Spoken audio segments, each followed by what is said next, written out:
Good evening, wonderful people, great Biafrans, wherever you are. On the surface of this very planet, even those who are submerged in submarines, Biafrans who are serving in civilized armed forces all over the world, because I got a message that they listen to this very enlightening, very expository and delightful gospel of the restoration of Biafra. And this evening, it doesn't matter where you are. It could be your morning, it could be your afternoon, it could be your midnight. I welcome each and every one of you. And as I do so, I will encourage you to welcome those who are around you, even if they are far away from you. It is your duty and your responsibility to ensure that the propagation of this very gospel is without any hindrance. Do not respect any barriers, and of course is there to enlighten those who otherwise would have been lost in darkness and in stupidity. Here we enlighten. Here we chase darkness away. Here we do the will of God in heaven. Here we preach for the restoration of the kingdom of heaven upon the face of the earth. The promise of old, because Elohim never changes, and because of that, I am very confident that Biafra will come in our time, and that very time is now. If you do not have your pen and paper ready, then I do not believe that this is the class you need to be attending, because here we dissect and then we stitch things back up together again, that nothing is hidden. It doesn't matter how they try to do it. Here we have the very finest intelligence service anywhere on this very planet Earth. On this very platform, on this very radio Biafra, do we propagate the truth, can never ever be hidden. Wherever you're listening to us from, I can assure you this very moment, this very precise minute, that is light upon you. That is light upon you. Good morning, good afternoon, good evening, and good night to some of you. And unlike anywhere else, this is Radio Biafra. Every country on this very earth is listening to us. There are many ways by which or through which you can do that. You can listen via my page on Facebook, of course, which is Nnamdi Kanu. You can listen via Radio Biafra page, also on Facebook. You can listen to us via TuneIn. You can listen via Simple Radio. Radio Biafra is on FM in the blessed land of Biafra. I believe I am not mistaken when I say that 3/4 of Biafra land is covered on FM. We are also on satellite. We have Radio Biafra app. Should you wish to participate or take part in this very program this evening, you are more than welcome to do so. I know that this zoo is vibrating, and of course it should vibrate. My name is Nnamdi Kanu. I am the leader of the indigenous people of Biafra, and by the very special grace of Chukwukikabiama Prominjenime, Elohim in heaven, Tamuno, Abasingbong, I welcome each and every one of you, because I am here to serve you until the end of time, and Biafra will come. And one of the ways through which that restoration will be made possible is by this very relentless dissection of the abomination that is the Zoological Republic. Damnable Zoological Republic of Nigeria. Anybody who wishes to belong to that place, may God have mercy upon your soul. because things are happening, and this evening we shall reveal all of them. Those things are hiding this evening, and about how all the world will know about it. And then you make up your mind where you belong. For me and my household, we belong to Biafra. And the only mechanism or machinery that can bring that about is IPOB. That is why we are steadfastly glued to this very effort without any wavering, without any fear, without any prevarication, without any retreat nor surrender. We are live and the whole world is listening. Do you know how you can determine if a program is live? It is by looking at the clock on your wall, or looking at the wristwatch you're wearing, or looking in front of your phone. It doesn't matter where you are. The time now is exactly 8 minutes past the top of the hour. Regardless of where you are in the world, it is 8 minutes past the top of the hour. In Biafra land, it's 8 minutes past 7 p.m. Check it. That is how you know we are live and we are direct, and humanity is at a standstill. Everywhere people are listening. There are some under the bed. There are some who are in their cars outside telling their wives that they are working on the car, that there is something wrong with the battery of the car, that the alternator is not working. But they have an earpiece and they listen to Radio Biafra.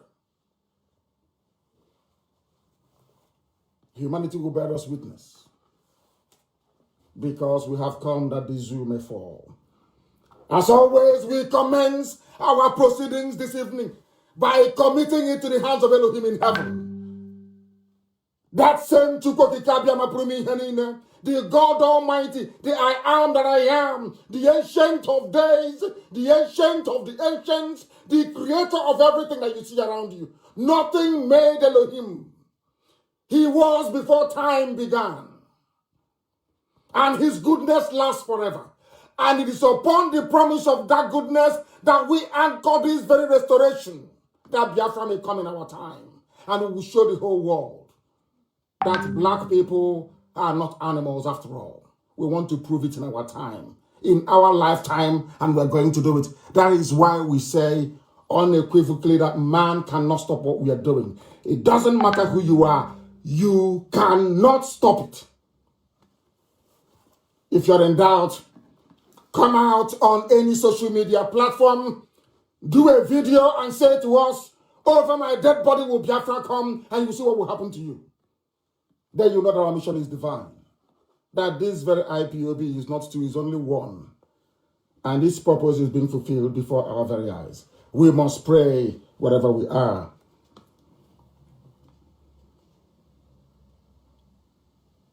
I wanted to pray in the language of heaven, but people are imploring me that they want to understand the prayers that I pray, that I should try to pray in English. And this very evening, with all that is happening around us all over the world, we ask the creator of the universe, the maker of everything that ever been made, the architect of our existence, the beginning and the end. They say you are the Alpha and the Omega, but we know who you are. That you are creation, Okike. And there is none like thee. We ask thee this evening, O Heavenly Father, as coronavirus, this very ugly pestilence, is ravaging your creation, ravaging humanity. We call upon thee, as your children are dying in the land of Biafra, as the Janjaweeds are all over the place, deploying their army and their police and their terrorist groups all over the place, slaughtering, maiming, raping, and destroying your children. We ask you to make haste, O God in heaven, to deliver your children. Come very quickly to help those who are in anguish, because you are our Lord and our Creator and our Maker. You have started already to put them to shame. You have started to confound all of them. Al-Majiri, the Janjaweed, those from the very darkest recesses of hell. Those who are after the soul of your children. Those who have come that they may destroy your handiwork. turn them around and put them in confusion as they are in right now. Because as we pray unto thee this very evening, as mankind is listening from every corner of this very globe that you made, there is confusion in Asorok. Those of them that desire to hurt us, today they have been hurt. Turn them around and let their reward be their shame. All of them who laugh at your creation, at your children, those of them that mock this very divine mission, may shame be their portion. Let all of us that seek your face be able to rejoice and be glad in thee. That is why we say that we lift you up, O Heavenly Father. We lift you up, El Shaddai. We lift you up, Elohim. Look at how poor we are. People are impoverished. There is no food. There is hunger everywhere. Oil can no longer be sold. Those who are ignorant of the facts of life are now going to realize it in a very difficult and in a very painful way. But only you can have mercy. Only you can help us. Please do not delay. Deliver your children. Give us Biafra, that your temple may be rebuilt in Arochukwu, that your name may be exalted, praised, adored, and worshipped from every generation to every generation, now and forevermore, we pray. He said,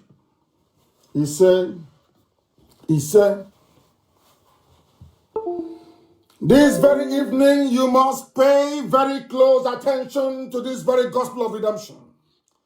Because as the truth is being spoken, the walls of the citadel of darkness is crumbling.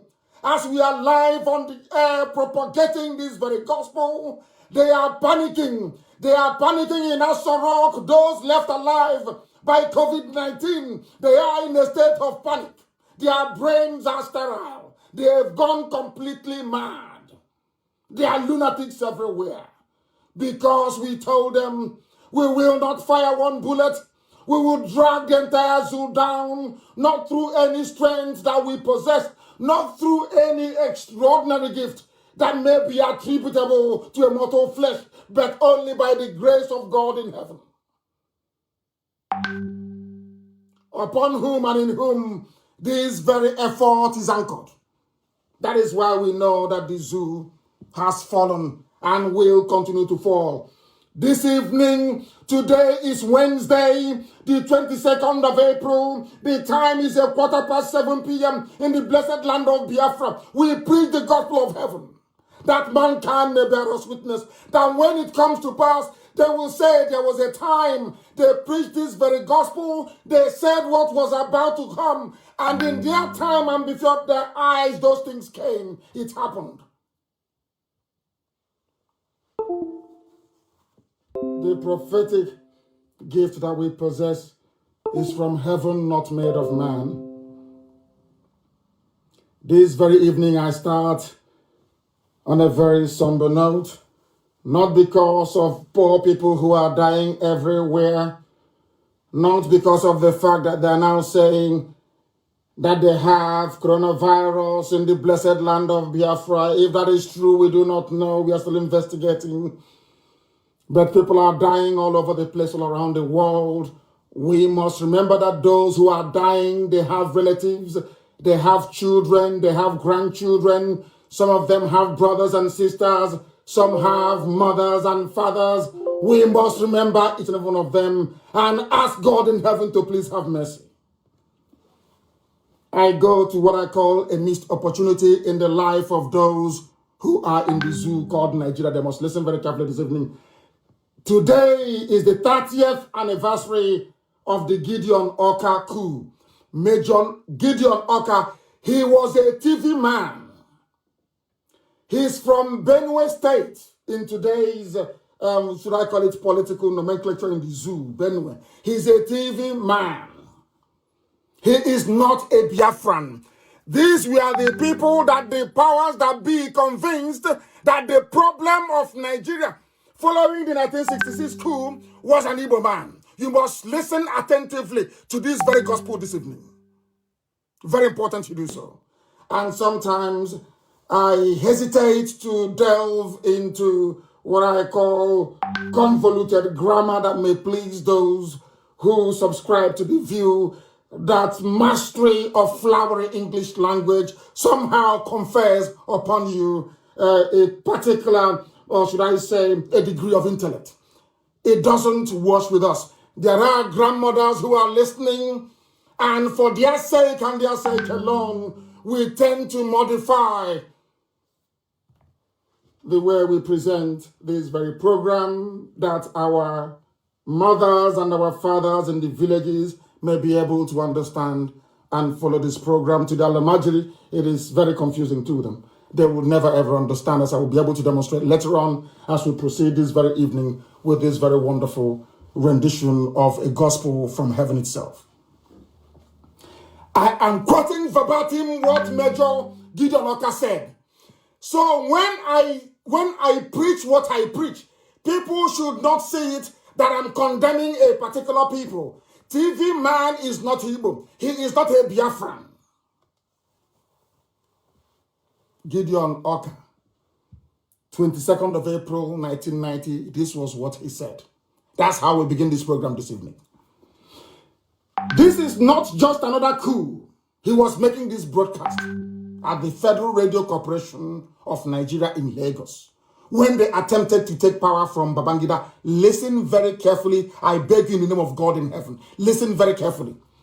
This is not just another coup, but a well-conceived, planned, and executed for the marginalized, oppressed, and enslaved people of the Middle Belt and the South, with a view to freeing ourselves and our children yet unborn from eternal slavery and colonization by a clique of this country.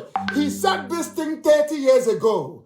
30 years ago, 22nd of April. The same thing that I am preaching. The same thing that Nnamdi Kanu is preaching.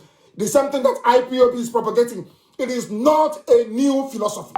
It is not a new ideology. Do you know why I picked this up? To let people understand that the words used by Gideon Oka are manifesting this very day. Are you not being marginalized, all of you in the Middle Belt? By the South, he was referring to Oduduwa and Biafra. Are you not being marginalized? This is Gideon Oka. In 1990, listen very carefully. He said, we are being marginalized. That is why we are doing this coup. We are being oppressed. That is why we are doing this coup. We are being, wait for it, enslaved. That is why we are carrying out this coup.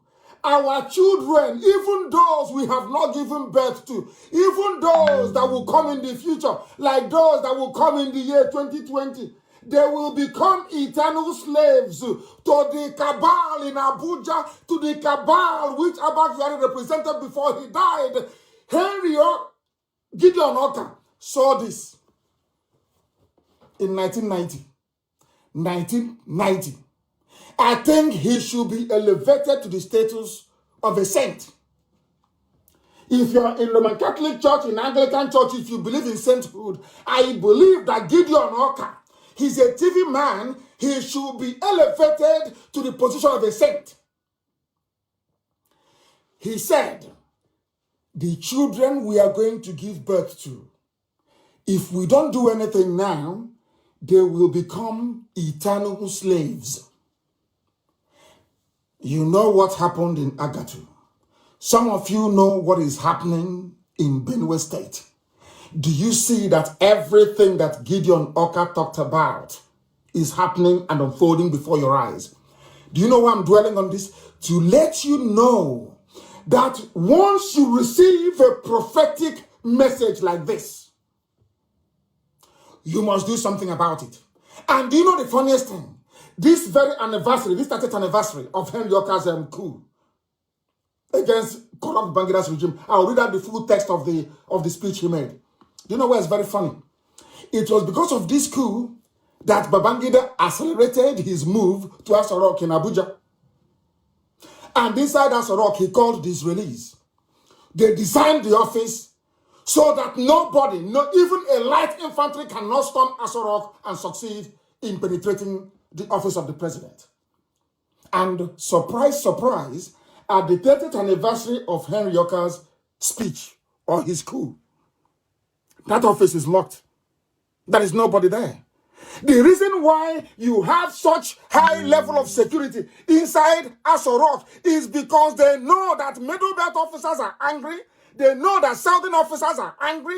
They know there are people who cannot tolerate the continued slavery of themselves, their wives, their fathers, their mothers, their children, even those unborn. That is happening today. Now you understand, don't you? Now you understand, don't you? 30 years ago. I said 30 years ago, Gideon Oka was saying this, 22nd of April. That particular coup, everybody was rejoicing. Everybody was rejoicing all over the world that corruption was falling. That was the proper anti-corruption, the proper anti-corruption fight that was going on. The real anti-corruption fight against the very corrupt regime, of Babangida. That some people come, I'm a Babangida boy. They are posing with it. But the man was insipidly corrupt. That is why when I see people support corrupt men, I go crazy. I go mental. I cannot handle it. Because evil is evil. Henry Yoka, I keep saying Henry Yoka. I keep saying Henry Yoka. Why Henry Yoka? That traitor, he's in a jail somewhere in the north. He was working for them and they jailed him. This one is Gideon Oka. Please, Major Gideon Oka. He was the 9th child born to a family. And what a beautiful name. Levi, which is Levi Oka, C-H-I. If they are Biafrans, if they are Igbo, we'll discuss that later on. The father was a teacher. His village is Gua. He's from a place called, his village is Apir, A-P-I-R, in Gua local government area in Benue State. Isn't it very funny? Every revolution, be it in the West Indies, be it anywhere else in the world, always come from people from once you cross the Benue River. Once you cross Benue River, your thinking changes, you become a radical. Yorubas could have been the same. Yorubas, they have radical people in Yoruba. I mean radical, strong ones in Yoruba land. As stubborn as we are. But it is the influence, or should I say the contamination of Ilorin, that Muslim blood, that treacherous blood in Ilorin, that is holding the Yorubas back. At least I give that to them. Now let me go into details. This is just a preamble to the gospel you're going to hear this evening. That the world may bear us witness that this madness of Nnamdi Kanu is not just confined to the territory, the geography we know as Biafra. A TV man, said the same thing 30 years ago, that the Janjaweed Alamajiri, their aim is to enslave everybody.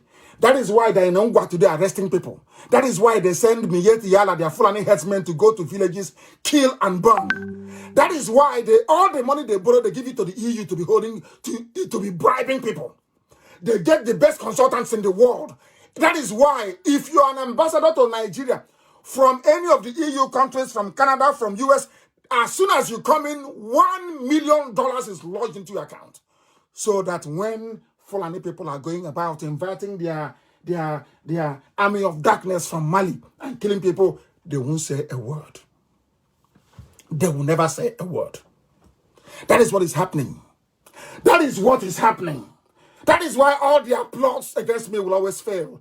Because Chukwu Okike Abiama said I must speak the truth always. Any that's supposed to stop speaking the truth, I'm gone. You must speak it. It doesn't matter where you are, you will speak it. And that's what I'm doing. Listen to Gideon Oka's speech, 22nd of April, 1990. Fellow Nigerian citizens, I don't agree with him, of course.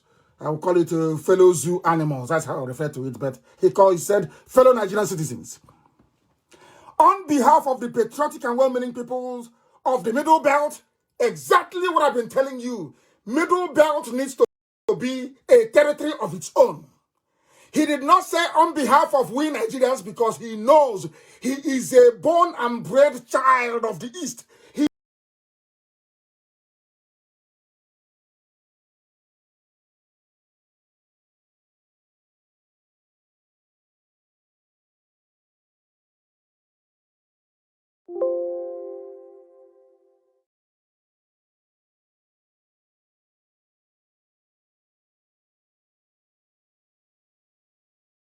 to have no international airport. Not open. That was the deal they had. For them to move the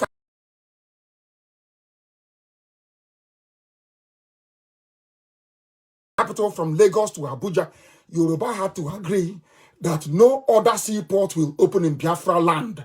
No seaport going to Igbo land. It was Obasanjo that stopped the production of Oroko, stockfish. Are you aware of that? Before, Aba used to be the capital of second-hand clothing. In fact, textile. Mbaka built a textile mill in Aba. It was this same clique of people that ruined everything. When I hear people from Biafra land say we are Nigerians, I of the successful ousting of the dictator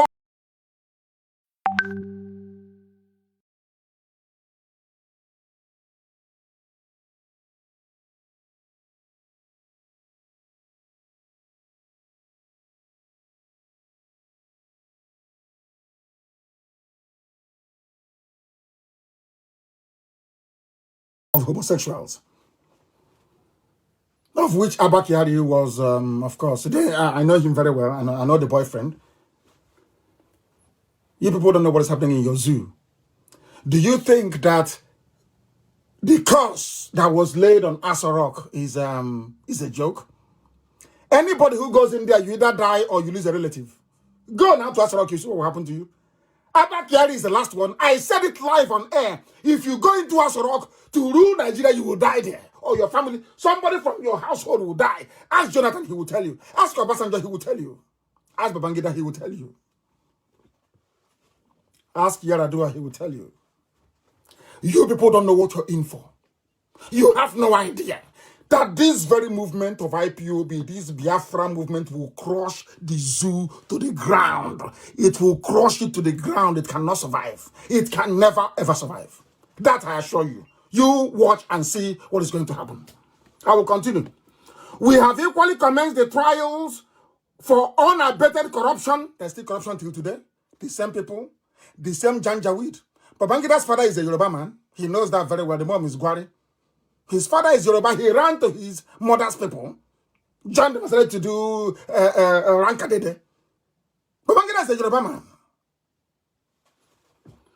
We continue. His name is Badamosi. Go and ask anybody they know. Don't they know that? We have equally commenced their trial for unabated corruption, mismanagement of national economy, and wait for it, the murders of Delegiwa, Major General Maman Vatsa with other officers that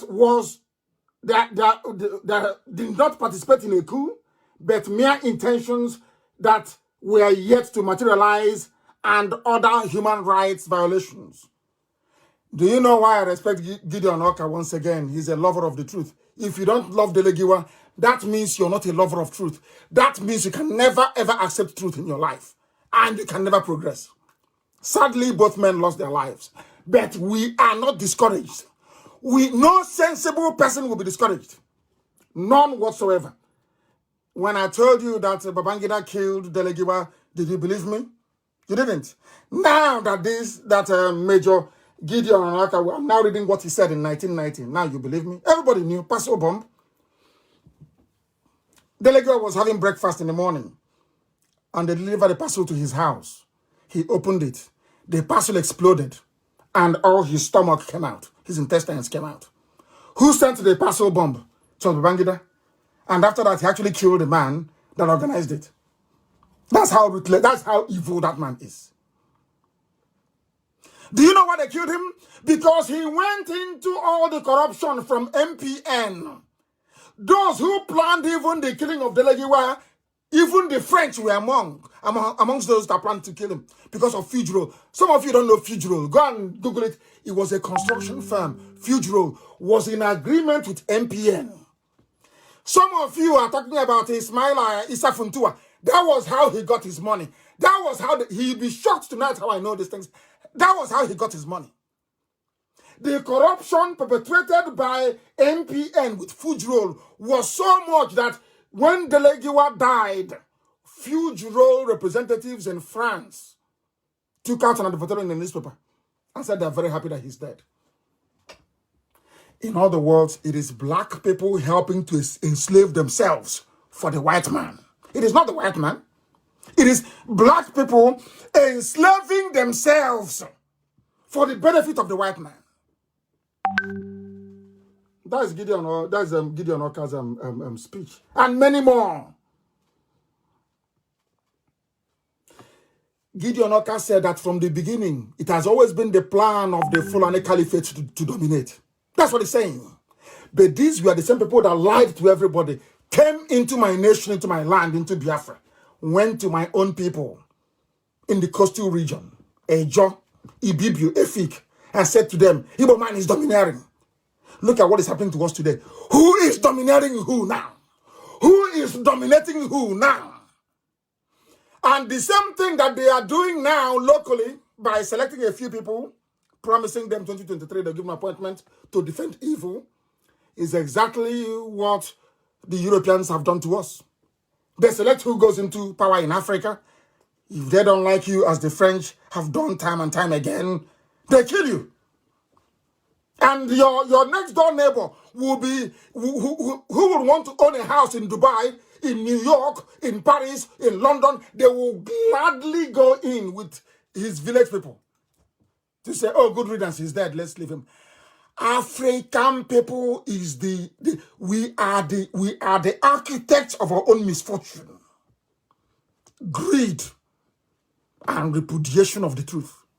That is why I love Delegiwa. That is why I love Gideon Oka. I love him so. These are people who stood on the truth and paid dearly for it. But if we all keep quiet, then all their sacrifice will be in vain.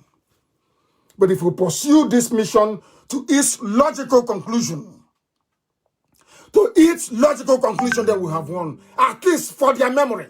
I am making this announcement this night for people from Benue, TV people. Do you now see it? Do you now understand it? That exactly what we are doing, what I'm doing was what your own son did 30 years ago. And why everybody must support the collapse of the zoo. You must support it. You have to. You must. I remember a very clever chap. He goes by the plagiarize. When I quote you, I give you credit. I'm not the one who came up with this. His name is Chimez. Chimez HM is his name. And I will tell you exactly what he said. And that is exactly how I feel. He said, we are fighting demons.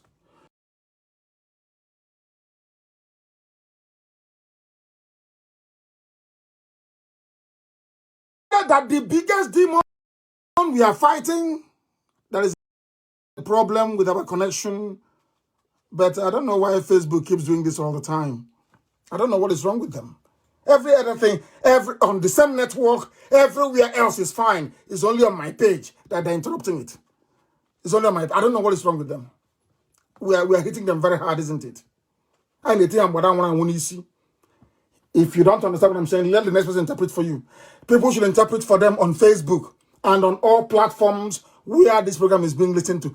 We are decimating the zoo from the bottom up.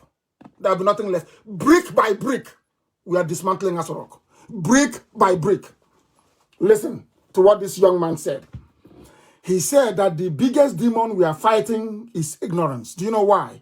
Because a black man, not all of us, I must say, not all of you who are listening, please, but a disproportionate majority of black people, we love evil. We love evil. If we don't love evil, you cannot tell me that a young man You cannot tell me that a young man, you went to secondary school, your parents struggled to put you through school. You went to secondary school from the house. You went to a university where you never had a running water for one day, where you have to go down to fetch water in a bucket, in a tank, to be able to flush toilet that is on the 6th floor of your hostel. After going through all this nonsense, you came out, you went through youth service, where your life did not improve, where all the highlight of your month is looking forward to 30,000 naira payment. 30,000 naira that cannot buy you a flight ticket from Lagos to Abuja, a flight ticket from Iguacha to Enugu. You cannot. You're very happy. You come out of school, you're struggling, and then you go and buy a second-hand phone from the market. You come online and you start to defend evil in broad daylight. Now tell me how such a people can improve in life. Tell me how Africans can make progress. After going through all these things, you don't even if you're not doing it for yourself or those, remember your parents that suffered to put you through school. They put you through school so that you can make life better, not just for yourself, but for all those around you. That is the essence of education. That is why people, all civilized and advanced governments all over the world, invest so heavily in education. In the UK, they're about to discover a vaccine. But in the zoo, people are looking for bread to eat. Not even, what we're even fighting is hunger. Not even the man corona itself. We are fighting hunger first before we now meet the granddaddy, corona. How are we going to survive it when our immune system is depleted? If you don't eat, how can you boost your immune system to repel coronavirus when it comes? Now you understand, don't you? Ignorance is unseen. You need to understand something, that Europe is advanced today, or that China is relatively advanced in terms of technology, but their wickedness is still there, or that Japan is advanced. All this, of course, they copied from the West. There was a movement started in Florence by the Medicis in Italy, long time ago. It's called the Enlightenment movement. Enlightenment. Because one day, the crowned heads of Europe sat together, all the rulers of Europe, they sat together and said, from now onwards, we test everything we do against reason. If we are going to do something, that thing must be reasonable. We are no longer going to pander to superstition. We want everything to be science-based, something we can see, reason. That's how you have Europe advancing all over the world. When I talk about Europe, I'm talking about Canada is Europe. Europeans went to Canada and built it. Europeans went to USA and built it. It was Europeans from Portugal and from Spain that went to South America and built the very marvelous Brazil that you're seeing today. The same Europeans went to Australia. They went to New Zealand. They went to South Africa. Anywhere you see them, there is improvement, you can see it. There is running water, there are good roads, education system is very good. Do you know why? Because of enlightenment. Because they believe in reason. That reason should dominate. That is why we do what we do. That is why we went to your brain, we scattered it. To allow you to be able to pick things that make sense and that are reasonable. So that when you see somebody wearing a mask, you can be bold enough to say, this is not you, you're wearing a mask. Now you understand it. They say they're brainwashing people, but of course they know we are not. They know we are teaching you the truth. They know that what we are propagating is the gospel of truth. They know it very well. A black boy or girl from Africa will graduate from school, look for a job in Facebook or maybe in Twitter, in the zoo called Nigeria, and they give it to them. He will not use it to try to make things better. He wants us to sit there and frustrate those who are preaching the truth. A black boy, not up to 30 years old. That is how wicked we are as a race. Now you understand it. A very wicked race. I remember when I went to court. I was in court and I posted the clip. I was in detention and I was surrounded by people that said that Boko Haram, they are Ombatse, people from Nasarawa, they are this, they are that. You know DSS and I mean the zoo. They just go somewhere. They round up people. Because the amount of money that DSS receives in Abuja is based on how many innocent people they have in the cell. One day, one of them came to me and said to me, why do you always complain that people don't get trial here? Because I was complaining. He even was in detention. Why are you locking up people here? Little children, why? There was a girl that was coming back from Sudan. They picked her up from Abuja airport. She was going to Maiduguri. Even her parents doesn't know that she's in the country. They drove her from the airport into DSS custody. What did she do? Nothing. That they found a book. The book looks a bit radical. Can you believe such nonsense? Inside DSS detention, I was fighting with them. They're asking them to take people to court. Take them to court. If they have to, it is not your job to judge anybody. It is the duty of the court to decide who is guilty or who is innocent. Ask them, they will tell you.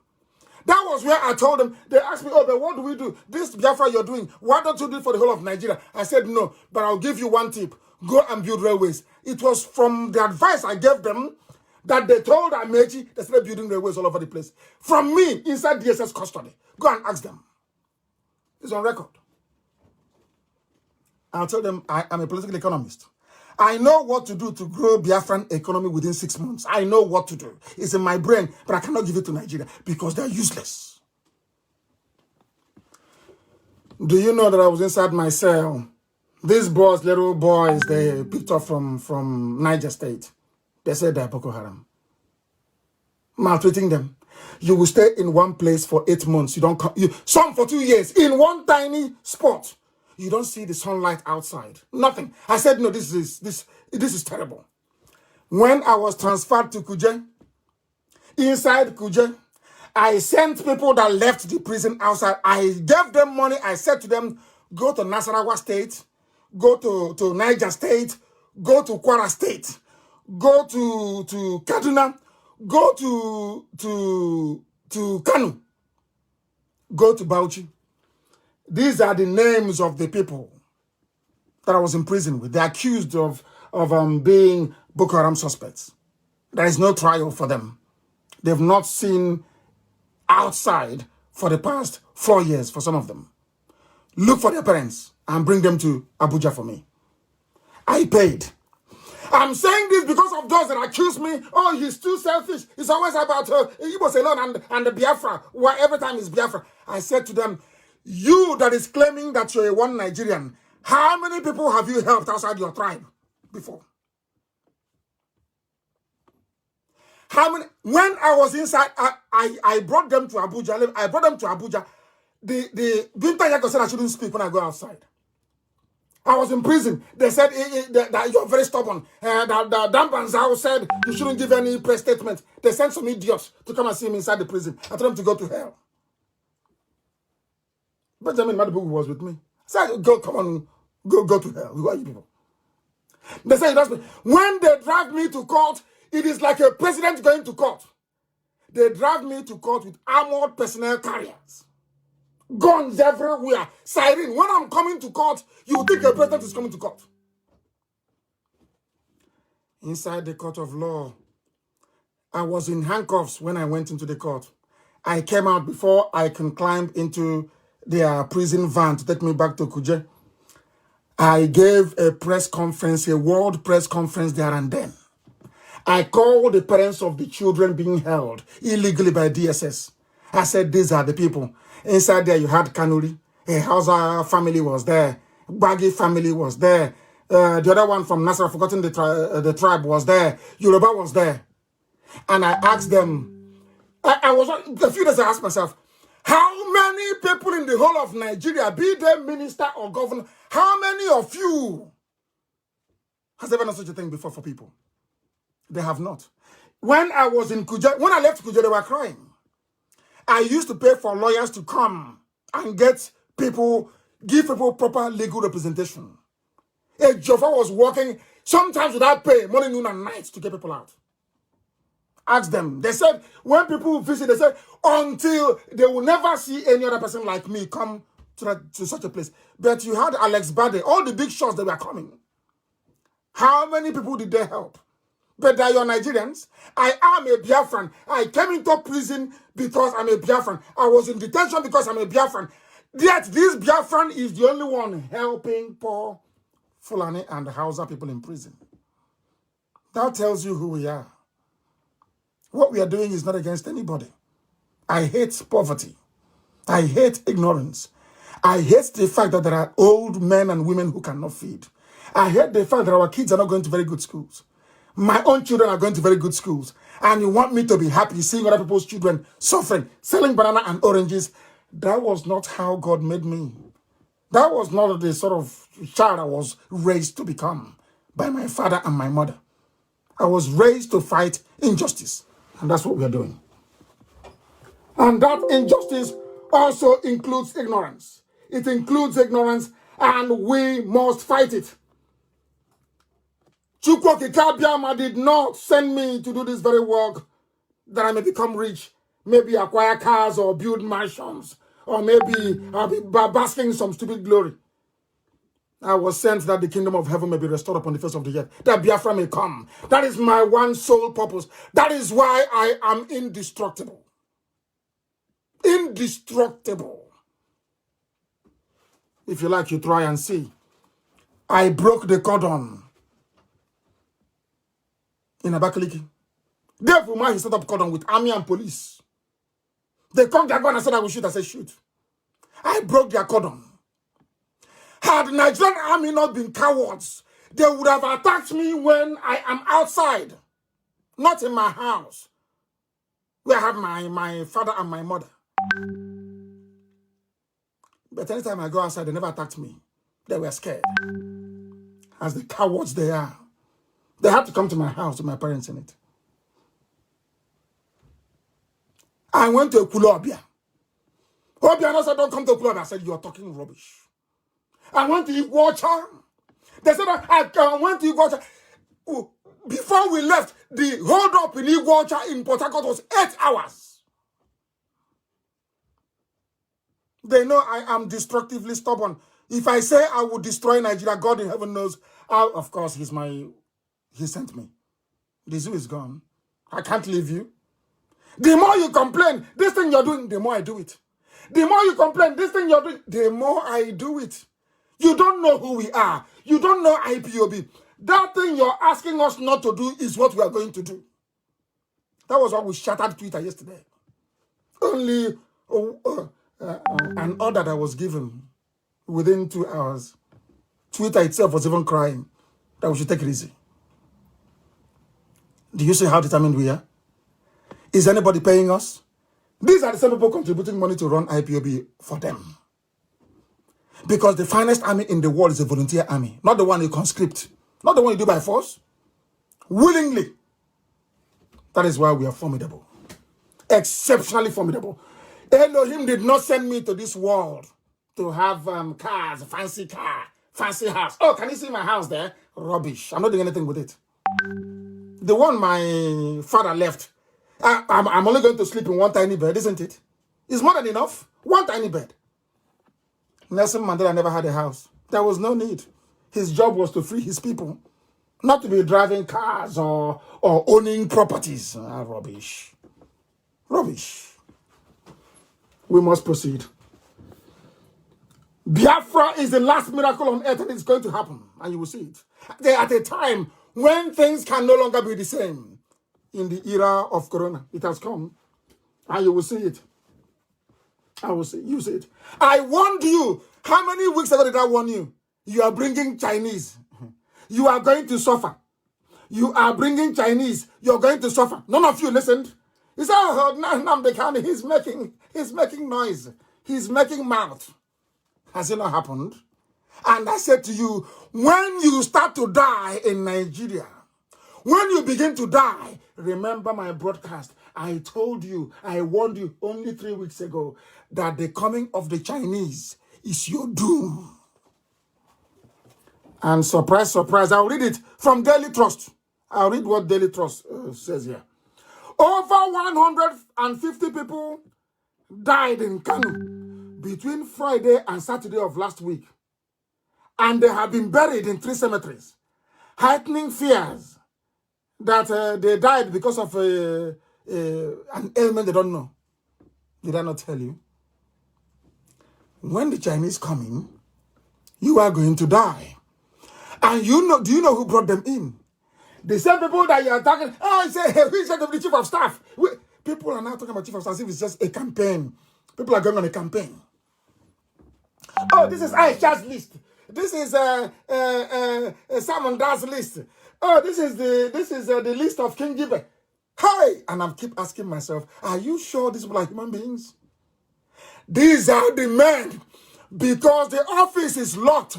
There is no Abakiyari. They need to knock it down. The Chinese are looking for people to experiment with. The Chinese want to take over your resources. They came to run your government. The same way that the Russians are helping Assad to run Syria. I told you. Did I not? It's not up to 4 weeks. Have you all forgotten what I said here on this radio station? That the Chinese will come. Now they have come. When people begin to die, you know those to hold responsible. Who are the people dying now? The poor people in Kanu. Because they have started the experimentation.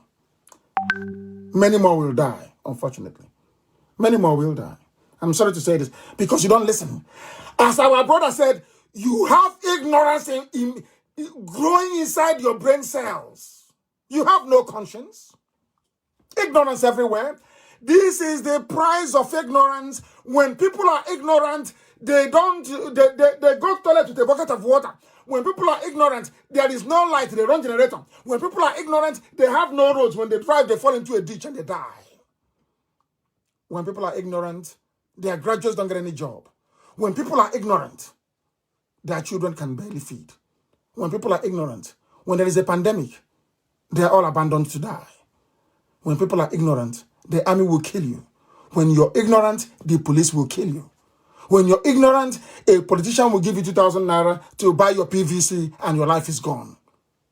When you're ignorant, you look for God. You look up to God for a solution when the solution is right there in front of you. 150 people dead. What killed them in Kanu? They don't know. It's a mystery illness. How can there be a mystery when there is corona? Why can't people be honest? All the grave diggers in Kanu now, they're working overtime. And you know the zoo, for them to say 150 people died, you know how many that may have died? And I'm warning people, if you're living in Kanu, please do not come to Biafra land. Stay there. You like Ubawasa? Stay there. And don't bring this nonsense to us. Although we have spotted some Chinese in the Ebonyi state. We'll get to that later on. 150, and I told you, when it happens, you know those to hold responsible. Al-Majri children are dying in the north. They are killing them. Saying, oh, we are dispersing them to states. No, they are not. They have brought in the Chinese to use those children as guinea pigs, and they're all going to die. That's what they're doing. Their own children are in Dubai having fun. They're all over the world having fun, driving fast cars, buying power bikes of $400,000. You, the ordinary people that IPOB is trying to save you, you're there defending people who are criminals and have been so for a very long time. That Gideon Oka, Major Oka told you in 1990 that these people, look at the way they are going to enslave you. And in your own backyard, as is happening now in parts of Yoruba land, the Fulanis are there sacking them in Ondo State, as Gideon Oka said. As Nnamdi Kanu has been preaching, as IPOB has been preaching ever since. It goes in through one ear, it comes out of the other one. Now who is suffering? Who is suffering, I ask you? When you are born into wickedness, as a child, you went to school, a university, you have no empathy. What is happening to other people doesn't affect you. You have no human feelings. And I keep wondering, what sort of world did you emerge from? You're telling me, and I'm the guy trying to spoil Nigeria for us. So how many Nigerians have you helped? I'm telling you what I did from prison, from detention, from detention. How many, all of you talk, I'm a Nigerian and Nnamdi Kanu wants to break Nigeria for how many people have you helped? I'm not asking you to be, perhaps comfortable as some other people are. No, even through advocacy is helping. When you come out to revolt, it is helping. When you come out to demonstrate, it is helping. What have you done? Nothing. It has left some people to argue that this revolution we are calling for, this revolution that people of conscience are calling for, may actually start in the north. And they cannot hold it. That is why they don't like radio. They don't like me preaching, not because what I'm saying is a lie, but because they don't want the Alamajiris on the street in the north to be aware of what they are doing. I call it the Niger Delta experience. They told you, Igbo man is your problem. Igbo man is your problem. You're looking at an Igbo man doing nothing to you. Your own brother, your own fellow Biafran. You answer the same name. You speak the same language, everything. And then they went to Abuja to go and rally for Abacha. And then their eyes opened. They said, all the oil money is here, they're spending it. Now, from that day, they realized that the reason why they brought divide and rule, Igbo man is your problem, is when there is a problem in a family, you are messed up. You can no longer solve it. It's an internal problem, a very, very difficult one. Ask them in Sudan and they will tell you. They will tell you. They are saying they are moving the Alamajiris out, that they're going to move those kids out of the place. And somebody actually said, which I love very much, you are in the same country, is that correct? Hey, our nation, one Nigeria, indivisible, one Nigeria. And I'm asking you, you have been to America, yes? You've been to all countries of the world, not just the US. In America, how many wives did they marry in America? Everywhere you go to, how many wives? There is a uniform law. If you're living in an Arab country where people are entitled to marry 4 wives, that's entirely up to them. They do. But where I come from, by virtue of Western influence, they said it is 1 man, 1 wife. But in the North, it is 1 man, 4 wives, 5, 6, 7, 8. They give birth to everything. And once you're giving birth to in the North, in Kanu, you answer Kanu. Because there's no father, nobody. You answer Kanu.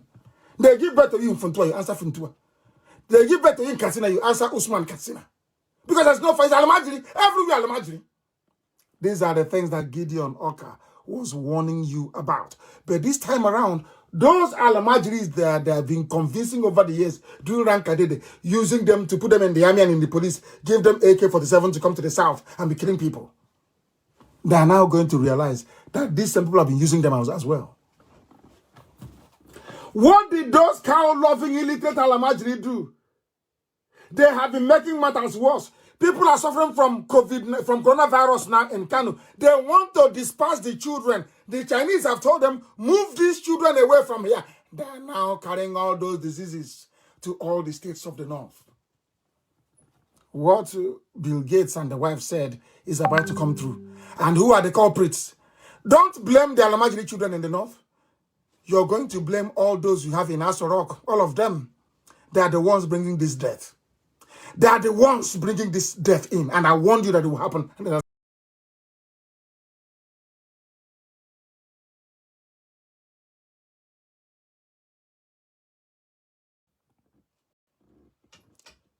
I can see what Facebook is doing. Anytime we try to go over, we try to get to 14,000 people, they cut it. And then they reinstate it. If you're disconnected, you go back and you log on again. That's what they're doing. All the other systems I'm using are fine, but the particular device I'm using to stream on Facebook, anytime it gets to near 14,000, they cut it. And who is doing that? A Yoruba graduate that went to school and read Karl Marx, read Montesquieu, read Immanuel Kant, all the great philosophers. Maybe, who even knows, maybe read Homer's Iliad or Tolstoy's War and Peace. All these things, they may have read it. And maybe he was there as doing philosophy 101, being a radical. Look at what they're doing. These are Yoruba people, Yoruba kids. They are graduates.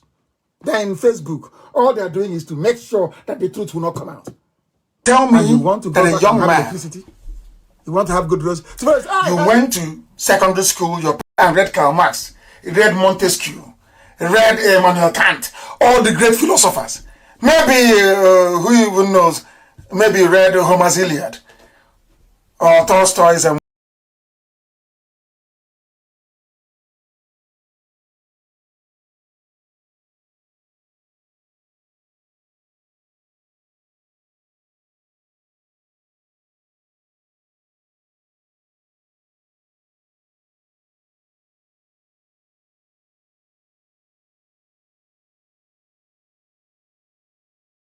now from Al-Majri, from Kanu.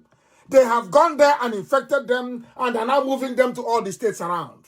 You hear what happened to the zoo. What is the time now is, what is the time? Is 6 minutes past 8 p.m. in Biafra land. Wearing a uniform will stop you and start falling. It down. The only savior will be this vaccine that Britain is fighting to produce within the next 2 weeks. That may be the savior. Or else, 150 dead. That even right now they're digging graves, burying more people. Burying more people. Burying more people. And some of you claim you don't understand what is happening. We are going to evacuate Al-Majri to their states. Is it now in the middle of a pandemic? Instead of you in Kanu State to head them together in one place and see what you're going to do with the 4 or 5 wives you marry?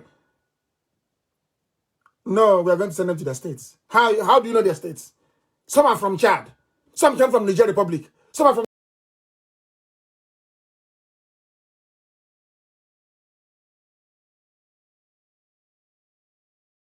you for no reason. That is the price you're paying for your ignorance. That is the price you're paying for supporting evil. Is it very clear? We must continue. They are spreading COVID-19 now from Al-Majri, from Kanu. They have gone there and infected them and are now moving them to all the states around. You hear what happened to the zoo. What is the time now is, what is the time? Is 6 minutes past 8 p.m. in Biafra land. Write it down. Write it down. The only savior will be this vaccine that Britain is fighting to produce within the next 2 weeks. That may be the savior. Or else, 150 dead. That even right now they're digging graves, burying more people. Burying more people. Burying more people. And some of you claim you don't understand what is happening. We are going to evacuate Al-Majri to their states. Is it now in the middle of a pandemic? Instead of you in Kanu State to head them together in one place and see what you're going to do with the 4 or 5 wives you marry? No, we are going to send them to their states. How do you know their states? Some are from Chad. Some come from Niger Republic. Some are from Northern Cameroon. How do you know? This is what I keep saying to people who are from the south of the zoo. Why don't you reason? In the south, you have Atlantic Ocean as your neighbor. In the north, there is no neighbor. You come and go as you please. Nobody knows which local government they come from. Most of the people holding Nigerian passports are Chadians, people from Niger Republic and from Cameroon.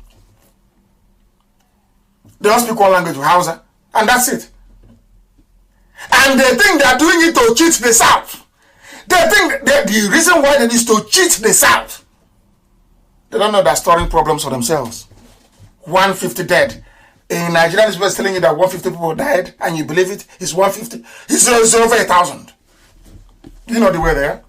They want to evacuate them to their states of origin, according to the Gandola himself, the looter, the criminal. All of you saw him on video, taking bribe. These are the people fighting corruption.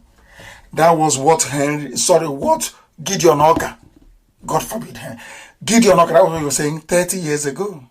The likes of Kanu State Governor, Al-Majri Governor. Has it done on all of you now? Are your eyes now open now? Have you seen it?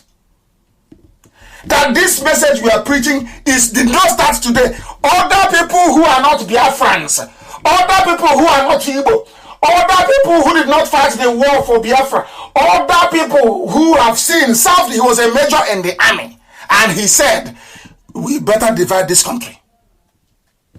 Now you understand it?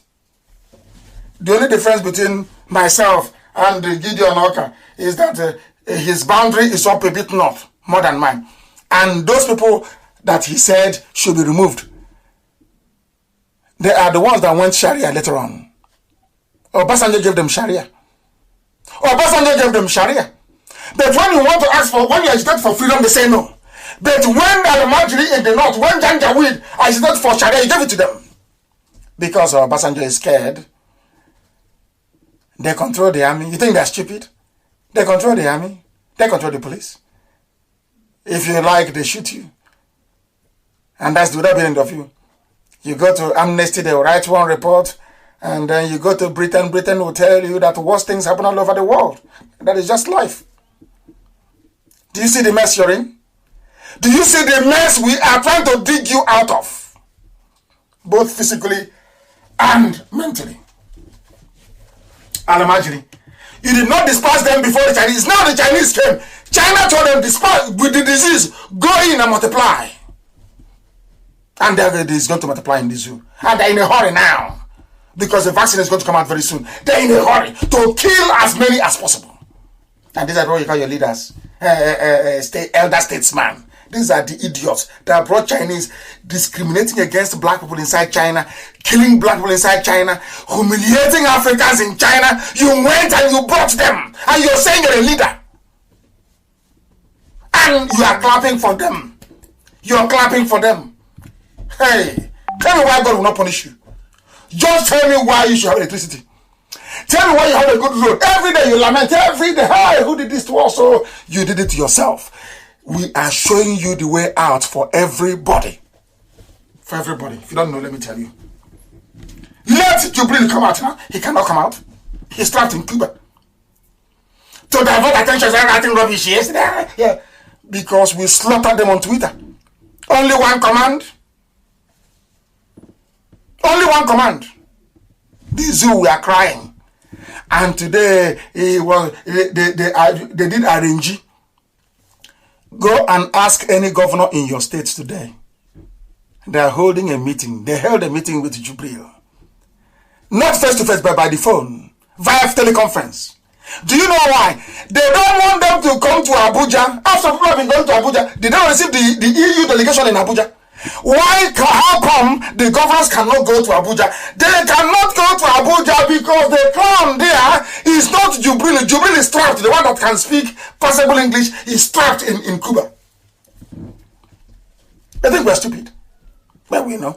Ask your local governor now. Call your governor and ask him. Did you have a meeting today with Mr. President? He will tell you yes. Did you go to Abuja for the meeting? He will tell you no. How did you hold the meeting? It was teleconference. They wired the call to Cuba, to Havana, Cuba, because the idiot is still trapped there. They put it, I told you that the thing in Asarok cannot speak. He is taking photos inside Asarok, yes, and video. Then do broadcast from Asarok then. Do broadcast from your office in Asarok, let's see. He cannot. And none of you say, President Buhari, choose your chief of staff wisely. All these commentators you have, most of them Yoruba, they know the truth. But out of a combination of fear, ojo, fear, they cannot stand up and say, Mr. President, how come you have a hole in your neck? What is the hole doing in your neck? Answer us. When you ask them, what is the hole doing in the neck? They say, leave it for us like that. Somebody that claims he or she has a PhD. You're a doctorate in something. And somebody is wearing a mask with a hole in the neck, visible to the whole world, that they called them yesterday and asked them, what is that hole doing there? Today they call the governors. Oh, don't listen to Nnamdi Kanu. There's voice that ask. I said, if you doubt me, call your governor now. Leave this program, call your governor and ask your governor. Did you have a meeting today or not? With who? Did you go to Abuja? They say, oh no, it's coronavirus. We don't want to go to Abuja. But they claim the EU went to Abuja. EU went to Asarok. So if EU can go to Asarok, why can't you go to Asarok? To tell you categorically that the dummy they put there is just somebody wearing a rubber mask, a face like Buhari. That's all. All it does is to wave. And you are in one Nigeria. The same thing that Oka said. You see that God we serve is miraculous. The same way God gave humanity Donald Trump is when Donald Trump leaves office that the world will appreciate him. The same way that God in heaven gave humanity Donald Trump. As one prophet said, he said it is to delay. To see if mankind will change their ways. It's just a delay. Yes, but I've been begging my Yoruba brothers, where is your own flesh and blood? Of course, I don't want anybody to die. But I couldn't help today but feel somehow, I wouldn't call it, I don't know what to call it. I felt that El Rufai deserved a little bit of, he doesn't deserve anything. He's an evil man. Let me not even go there. But the way he did it, he had a bit of class. I am not well. I follow the regime. Now I'm better. Is that going to stop him from being the governor of Kaduna State? I'm asking all these idiots in Aso Rock hiding Osibajo and Femi Adesina. Why are you hiding them? There's somebody, Boris Johnson was sick and he said, I am sick. Now I have, because once you announce it, that was what killed Buhari. That was what killed Abakari. Once you do all these things inside the house, you don't let people know. Nobody can pray for you. Boris Johnson said, I'm sick. Everybody wants to pray. Everybody, because he's a nice man. Not minding, he's a British Prime Minister. He's a nice man. Hard-working, nice man. People wanted to pray for him. Goodwill. Ordinary midget like El Rufai, midget, another carbon copy of Satan. As small as he is. That is how that his evil is 10 times his height. He came out and said, I am sick. His fellow Alimajiri Janjaweed, they started praying for him. Today he's better. But all of you are hiding. If Osibanjo is sick, you tell us he is sick. This is why, because I know what they've done to him. They are killing off everybody that knows about Jubril. And they cannot hold it. For 3 more years, it's impossible. We are here. IPOB is here. Nnamdi Kanu is here. Let coronavirus finish. Then everything is over. But right now, we are feeding the whole world with the information they need. Every head of state now is aware that the face they are seeing of Buhari is actually a mask. Now they're even running from their own governors. Now they cannot meet the governors anymore.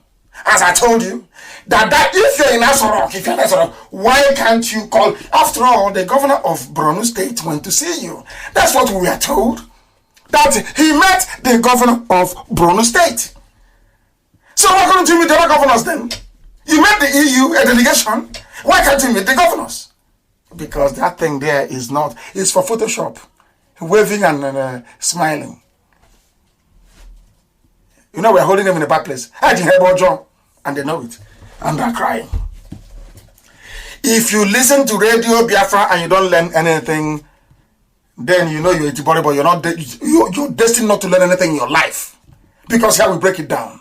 Can you believe that grandmothers, 90 years old, they are listening right now in Biafra land? How they understand the type of grammar we are speaking, I don't know. But they understand. And they even interpret for their grandchildren what is being said. Because truth, like music, is a universal language. If you hear the truth, you will know. Everybody is going to pay the price that Gideon Oka spoke about. Everybody is going to pay the price that I warned you about 3 weeks ago. This Fulani misrule, this thing that these Janjaweed are doing in collaboration with Channels TV, in collaboration with Punch Newspaper, in collaboration with Yoruba Media. All of you are going to pay a very heavy price. As I warned you, if the Chinese come, you will die. Are you not dying now? All over the place? In Kanu at least? This supporting of evil of Yoruba media. People, they love to misunderstand me. I say Yoruba media, I did not say Yoruba nation. I did not say Yoruba people. I said some of them. Some, and I will continue on this line of attack until they repent. Some of them are evil. Evil. They are the ones supporting this edifice of criminality. A country without a president. A country without a vice president. Hey! That even ordinary, hi, I'm coming to that later on. Let me just hurry up and get there. All those people that call themselves done. And everybody holding a degree in political science, from this night, go to where your degree is, bring it and burn it.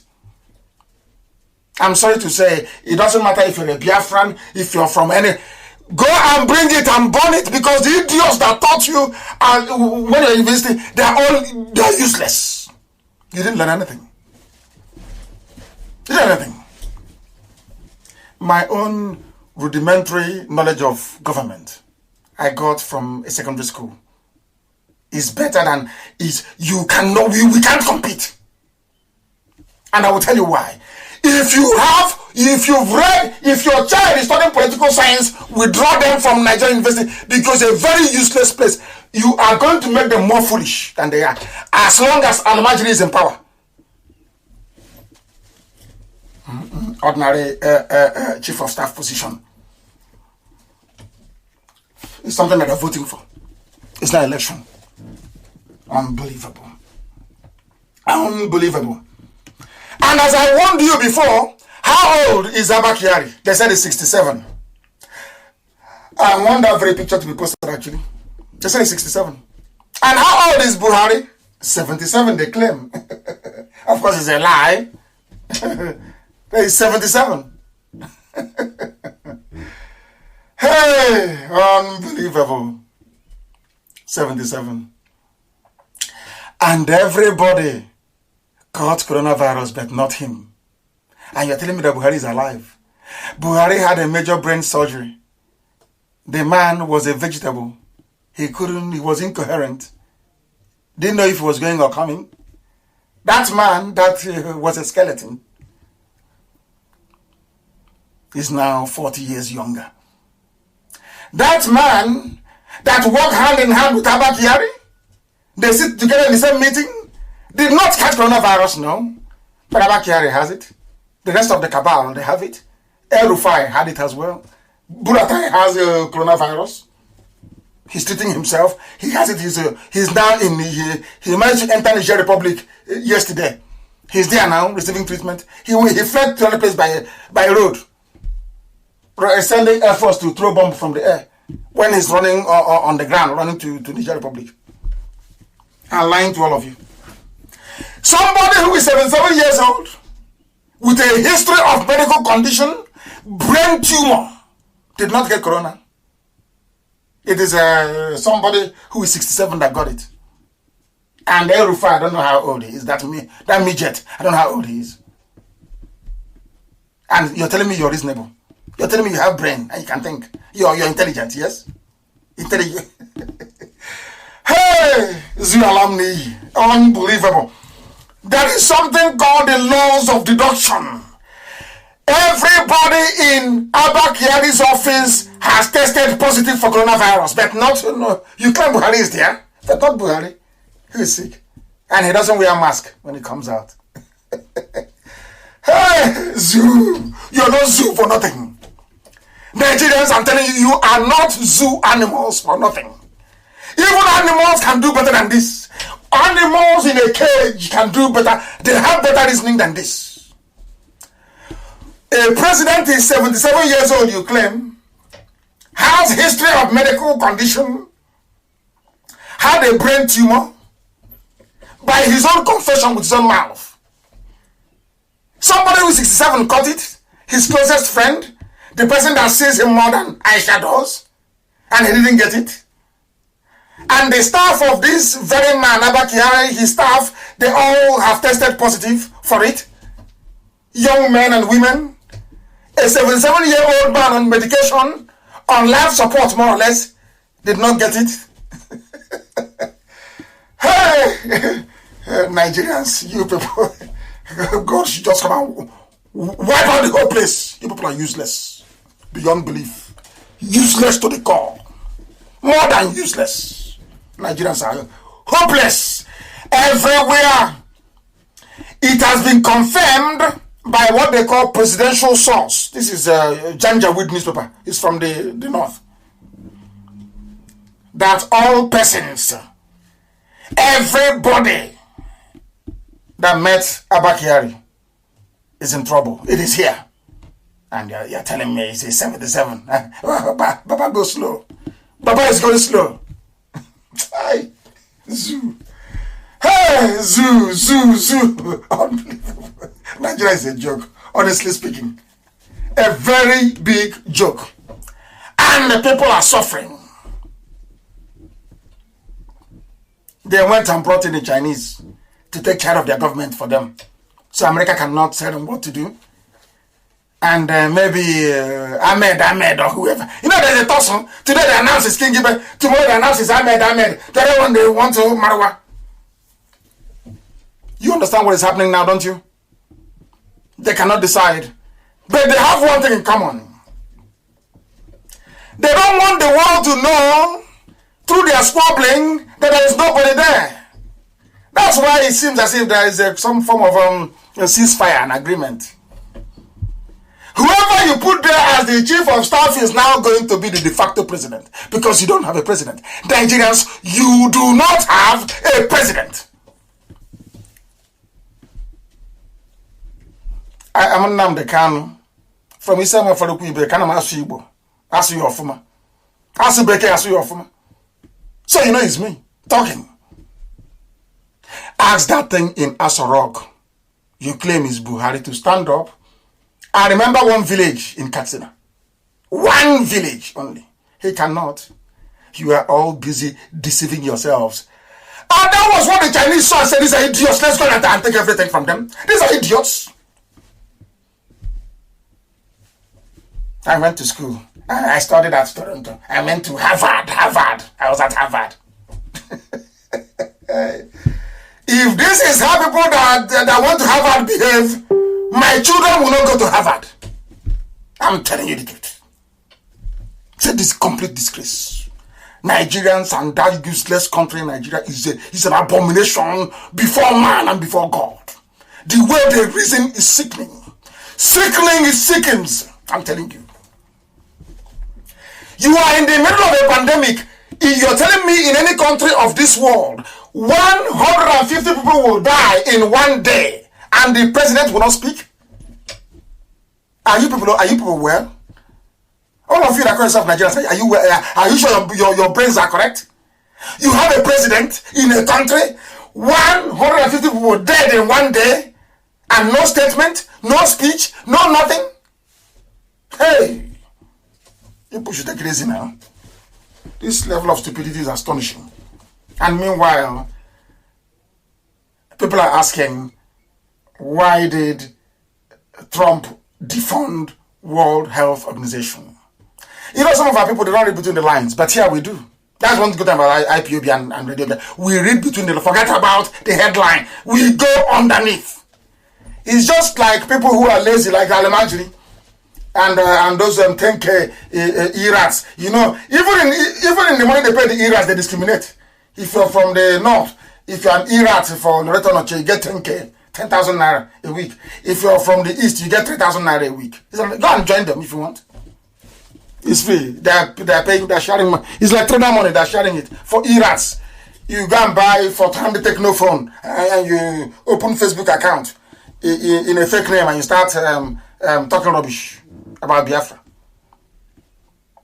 These are the criminals running the zoo. They went to China to go and bring Chinese to come and kill people. And now the result is there. Will you talk about it? The answer is no. Because you have no human empathy.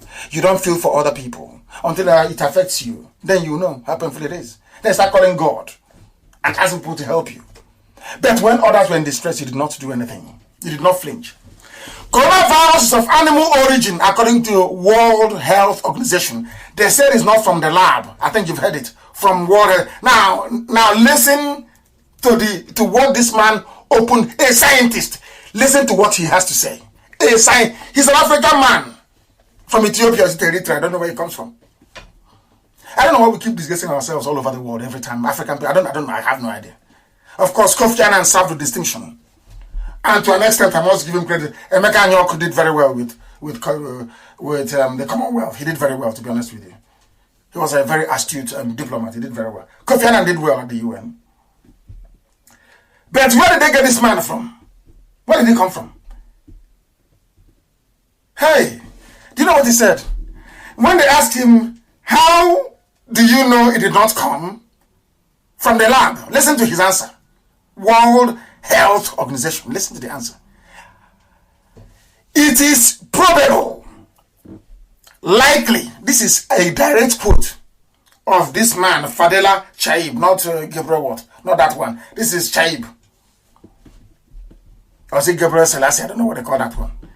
It is probable, likely, that the virus is of animal origin. So the headline is rubbish. This is why it's always good to read beyond the headline. The man said it is probable, likely, that the virus is of animal origin. A scientist cannot tell it is probable until you are sure you do not know. All you can say is that we are investigating it.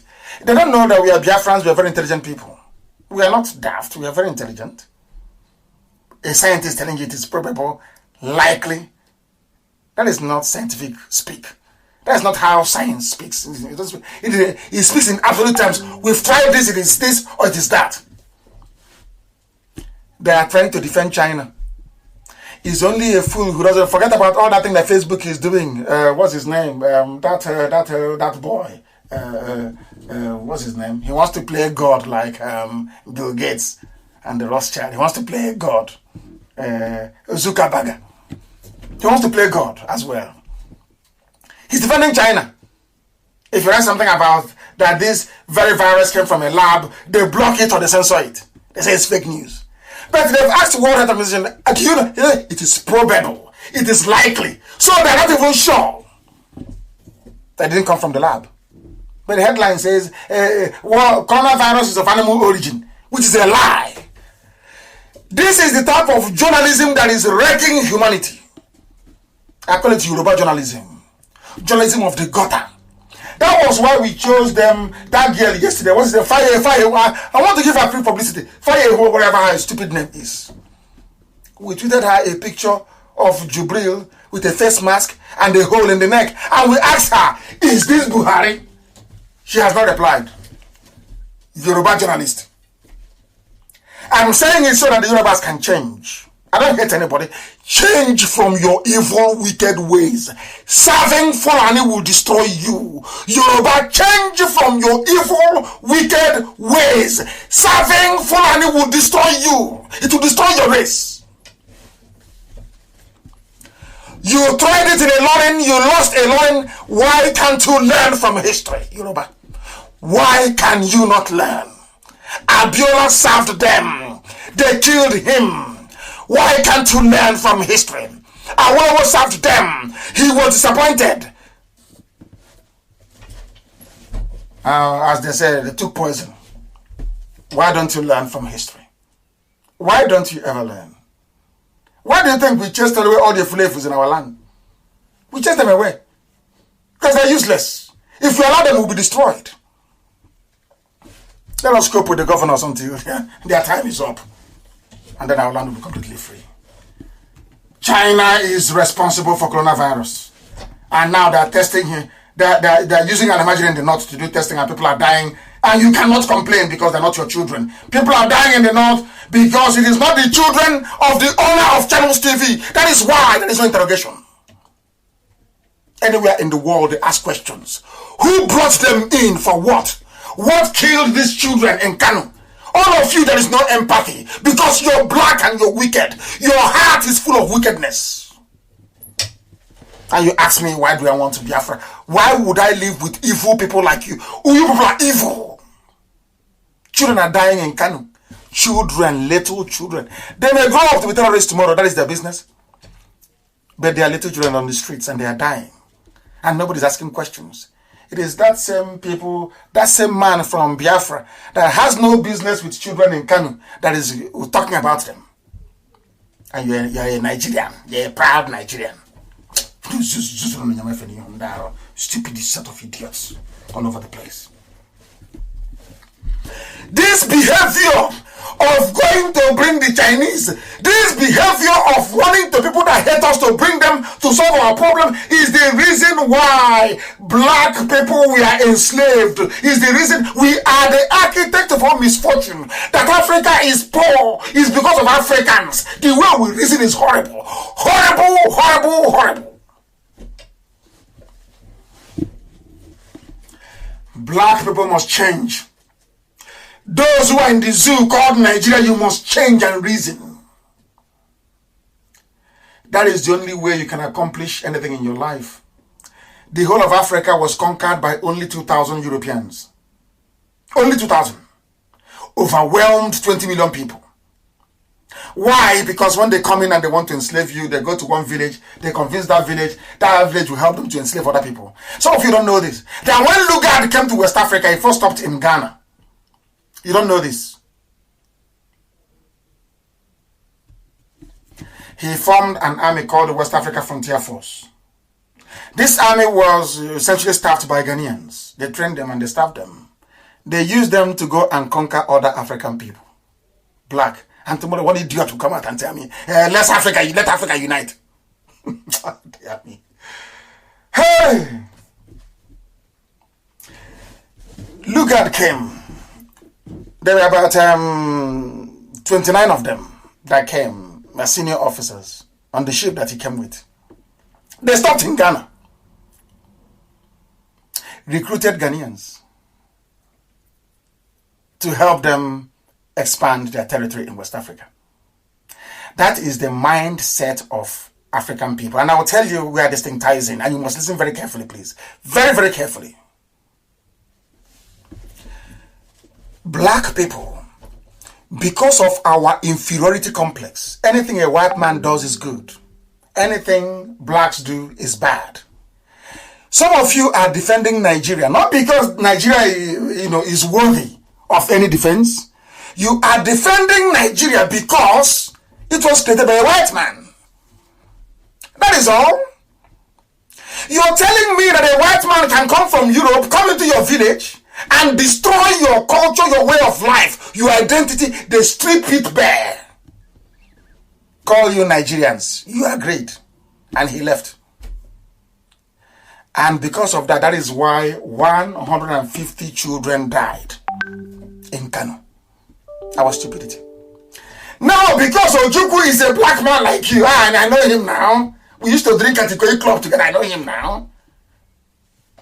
When he wanted to have his own nation, you said no, because he's not a white man. And funny enough, it's so bizarre.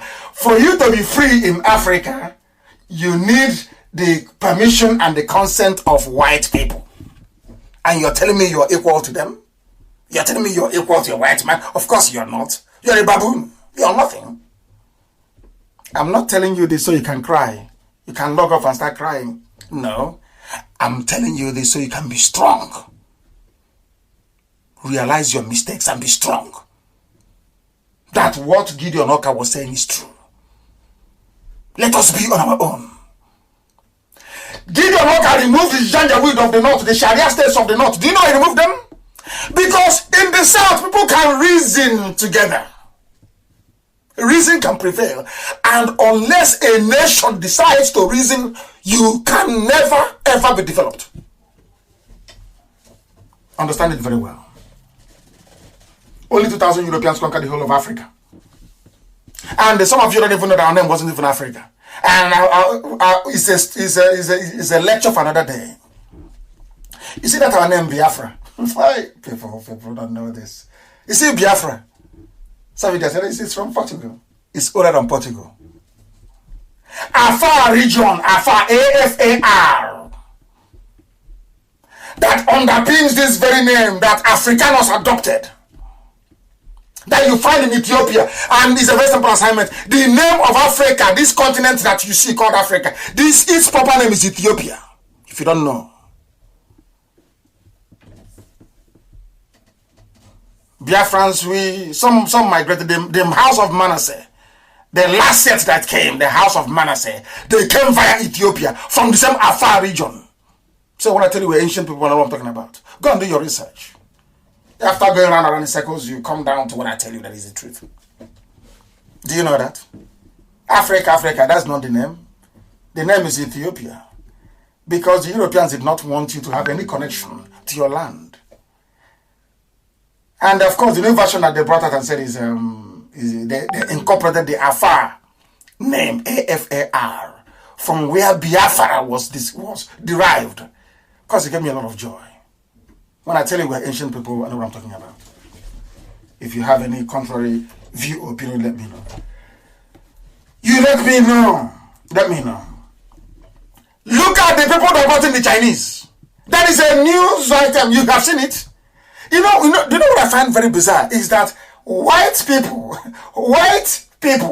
in Western Europe are more concerned about racism, the Chinese racism against black people than black people in Nigeria.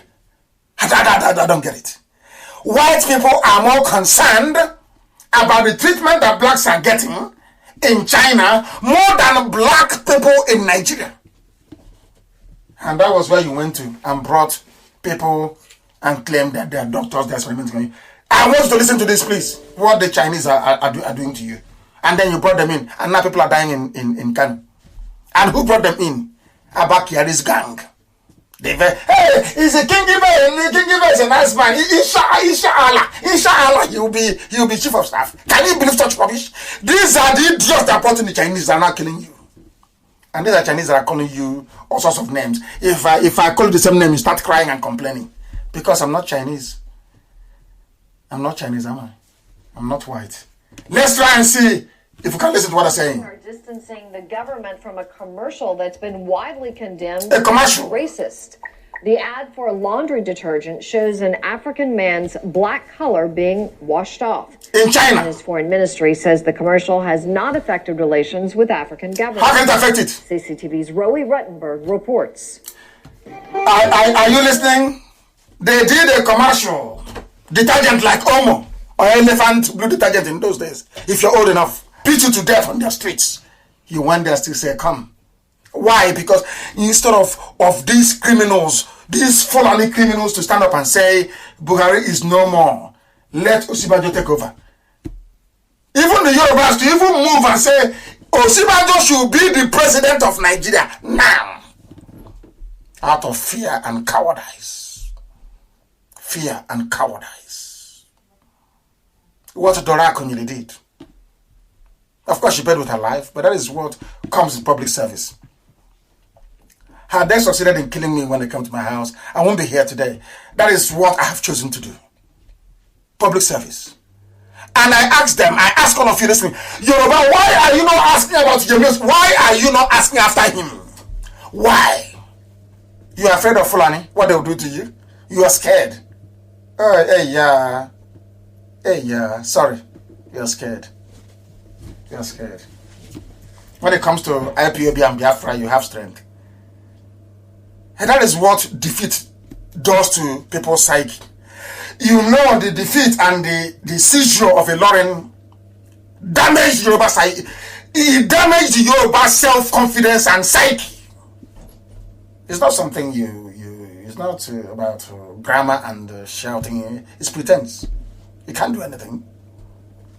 They're holding you hostage. You can't do nothing. The Osibajo is missing. Nobody wants to ask after him. He is supposed to be the president. And they're holding him just like a coup. They're holding him until he agrees to whoever is the chief of staff to be loyal. And in the process, I hope he recovers from coronavirus as well. They want to kill him off. Him and Femi Additional. Because they don't trust them. That is the truth. That is the truth. It was Africa it was Roma that named us Africa. The same way the British came and named you Nigeria. The same way today the Chinese came and they're experimenting with you. Inferiority complex. Inferiority complex. I tell you the truth, you will not like it, but eventually when you go back home, you sleep on it, you think about it, tomorrow morning you will tell me that Nnamdi Kanu, you're right. You're saying, I don't hate you.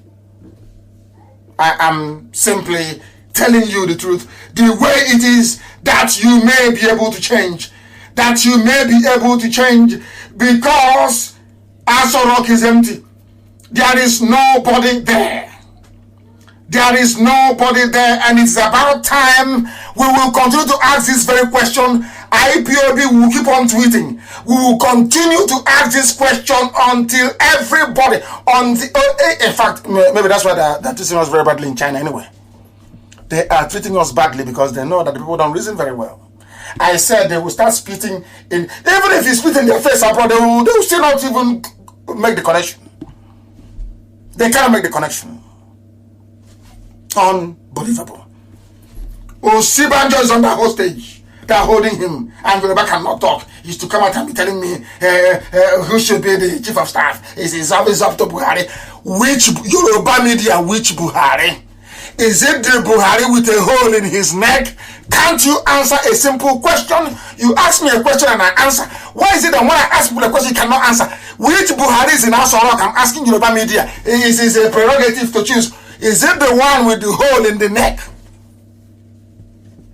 And to Alamajiri, I'm asking you, that hole in the neck, what is it for? He breathes with it? Or he eats with it? Or what? Or when he meets Aisha in Zanza's room, what does he do with the hole in his neck? Oh dear me. Zoo. Legendary Zoological Republic. I have never seen a collection of more idiotic people anywhere on earth. And the worst is that they claim they know. If you see them, they are so loud and useless. They claim they know. They know nothing. They are cowards. They can't do nothing. Nothing. They can't. Can't do nothing. It's only to be on social media yapping rubbish, as always. Talking absolute nonsense. Absolute nonsense. Where is Nigeria's president? You claim you're in Aso Rock. How come 150 people are dead in Kanu you did not speak? How come you cannot allow your governors to come to see you? How come you don't come outside? Journalists cannot go in. You cannot come outside and you're president. Where in this world does that rubbish happen? Under democracy. Where, I'm asking you? You claim you're Nigerians. Where? Give me an example. Because Fulani, no wonder they started with this Miyet Yala, these terror groups, bandits, to spread fear. There is fear everywhere. And unfortunately, those that hold the media, after Yoruba media relocate to Ghana, maybe to the Republic, I'm writing from there. Your cowardice, it stinks. People are cowards. I hate cowards. So you didn't see me in the law court? I was in a court of law inside Abuja and I called Buhari a madman. You didn't see it? Sometimes you pretend you don't see all those, you don't see them. You ran away. He's a coward. What I did in Abuja, your entire lineage cannot do it for them. Even if they live to be 1 billion years, they cannot do it. I called Buhari when he was alive. The old dictator, I called him a madman. Inside court number 4 in Abuja. High Court number 4, being presided over by Binta Nyako, I called him a madman that they cannot jail me. I told them, you are not educated enough to jail me. When I told them I'm going back to Abuja with 2 million men, they came to kill me. Because I told the whole world that thing there is not Buhari. I know the second that Buhari died. And we killed him. I know the second he died. Mad people everywhere, zoo animals everywhere, from top to bottom. Here we cure your disease, your mental illness. We cure it here. We let the whole world know how daft you people are. Your mental illness, here we cure it. They say, but he insults people. He insults people. Why won't I insult you? You're foolish. You went to China, you brought Chinese people. They are now killing you in Kanu, and you're saying I'm insulting you. So those killing you are better than those insulting you. Do you see how foolish they are? Do you see how foolish they are? Very mad people everywhere. Very mad people everywhere. Look at it. In your country, a chief of staff is now the office of the president. They are holding their meetings every blessed day. You don't see the vice president. Where is he? Where is the vice president of Nigeria? Where is he? Who is Boss Mustafa? Ordinary secretary. Ordinary secretary to government is the one making policy pronouncements. Hey! Oh my goodness. Zoo. Their professors are busy rigging illiterates into power. These same professors today, professors of political science, today they are quiet as this bunch of wild animals from Quranic schools in the Mohammedan Emirates of the North are let loose on I can't. What type of system of government are they running? I have no clue. What are you? What system of government are you running? Government by a chief of staff. A government by chief of staff. Is that what you're running? No president, no vice president. Government by chief of staff. You're telling me that somebody comes in now, you're hustling. All Jubril does is to they act on Jubril is in Cuba. Maybe it's even. Are you sure it's not the Femi Adesina that's wearing the mask? Maybe it's him, or maybe it's Femi Adesina that's wearing that. I think it's him. I need to check the height and everything. I'm asking our M branch to try and find out. Is it Femi Adesina that is wearing that mask? Maybe it's him. I think it's him now. Because if you come on YouTube, they give it to you, you can wear it and take pictures. You people don't know what is happening in Abuja, do you? You have no clue. You have no idea. I feel sorry for you people. I feel sorry for you. When Lugard came, he called it the Mohammedan Emirates of the North. Their name was not Northern Nigeria, not Arewa. Mohammedan Emirates of the North. Very dumb people. Can you imagine Boss Mustafa, ordinary cabinet secretary? His job is to take minutes during meeting. He is now in front of Tenors TV making making policy statements. Ordinary cabinet secretary. Hey, oh my goodness me. My goodness me. Do you see why I call Nigerians animals? Do you see that those monkeys in a gown you call dumb and professors? Do you see how foolish they are? Have you seen how useless they have made your lives? You call them dumb. Have you seen how foolish they have rendered your lives? You are a Don. University of Abuja, they have political science. They have professors there. Dear professor, are you telling me that ordinary secretary to a cabinet can come out and begin telling their country about government policy? Are you telling me that? Oh dear. Oh dear me. Oh dear me.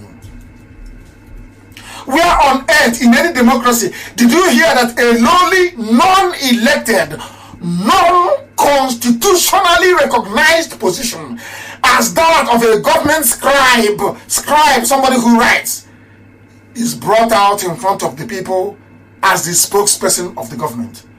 Not to talk of making policy pronouncements unbelievable. What does this tell you? That there is nobody in Asorok.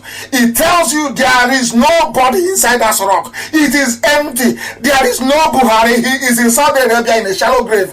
As shallow as the one they threw somebody in and claimed it was Abakari. Instead of Yoruba media to investigate, they are busy propagating evil. Let us look at some of your intellectuals, because they are part of the problem of the zoo. Your so-called Don. If you have any paper saying graduate of political, go and burn it tonight. Go and rip it up. Because before you become as foolish as that certificate. Let me tell you what is happening in the zoo. I want to examine the academic dons, the so-called intellectuals, and heaven knows what other title they have. We must ask them tonight, are you the people that taught all this Alamajiri and your fellow Nigerians how to reason upside down? Are you responsible for it? Lecturers. Maybe it's sex for grade, isn't it? Are you the people that propagated the notion that a chief of staff is a powerful position? Who told you that? From where? Which textbook? Which government? Where on earth a chief of staff is powerful? Who told you? From where? Until today, nobody has told me who the chief of staff to Obasanjo is. If they're powerful, why don't we know them? But we know some ministers from that era. If they are powerful, how come somebody hasn't come out to say, I'm an elder statesman, I was chief of staff to Shagari? Do you know the secretary to the government under Shagari? Do you know were they powerful? Because if they're powerful, we have we hear about Second Republic minister, Second Republic lawmaker. Have you ever heard of Second Republic chief of staff to the president? That is to tell you it is an insignificant position. Insignificant. It doesn't have any weight. But they're the ones going to Germany to go and negotiate, to bring light to you. And they're the ones that went to negotiate with Siemens. And I'm asking them, are you the Power and Mines Minister? The answer is no. What are you doing there? And why is the EU condoling with you, with your family when you're dead? Because you give them money. You bribe them very well. You know how to sort them out. And that is what you're telling me you have certificate, political science in the zoo. And in fact, if you read political science in the zoo, if I meet you anywhere, never ever mention it to me, please. Because I won't talk to you. Go and do another degree. You're political scientist, lunatics everywhere. Everywhere. You have turned reason upside down. Turned people into zombies. Telling me you're a dumb. You're a professor of political science. Like professor of microbiology. Dumb fools everywhere. Dumb fools everywhere. What Boss Mustafa is doing right now, until they appoint a substantive chief of staff, is the job of Osibanjo. He should be the one leading. We should be seeing the face of Osibanjo every blessed day in the absence of Buhari and the Jubilee that is marooned in Cuba. Where is Osibanjo? I would ask. Yorubas must rise. I know they will not, but I'm just saying it. Yorubas must rise up. They must, I heard some of them saying that they fought Abacha. It was the likes of Abakoba. The man who actually fought Abacha was a Kweme, for your information. He formed the GZG32, from which PDP emerged. It was a Kweme that fought Abacha to a standstill. Shoyinka was abroad, fled abroad. Tinubu, you're looking at, ran away from the zoo. For your information, they bamboozle you with Yoruba media. They turn a story upside down. All of you were listening when I said that Abakari was brain dead and on a life support machine that will be turned off at any moment. You heard me when I said it live on air. When some idiots from somewhere started tweeting their rubbish and they said they've broken it. Fools. That's what Yoruba media does with your brain. Tell you we fought in Nadeko. It was a Kweme that defeated Abacha. He formed the... Go and ask, go and do your research. That's how they convince you to go to Yoruba churches. Abandon. That even some Biafrans are going to a church pastored by somebody called Suleiman. And your name is Nwachuku, the Son of God in heaven. And you're going to a church pastored by somebody called Suleiman. I feel sorry for you. Because you don't know who you are. It's all that game that they're playing with their media.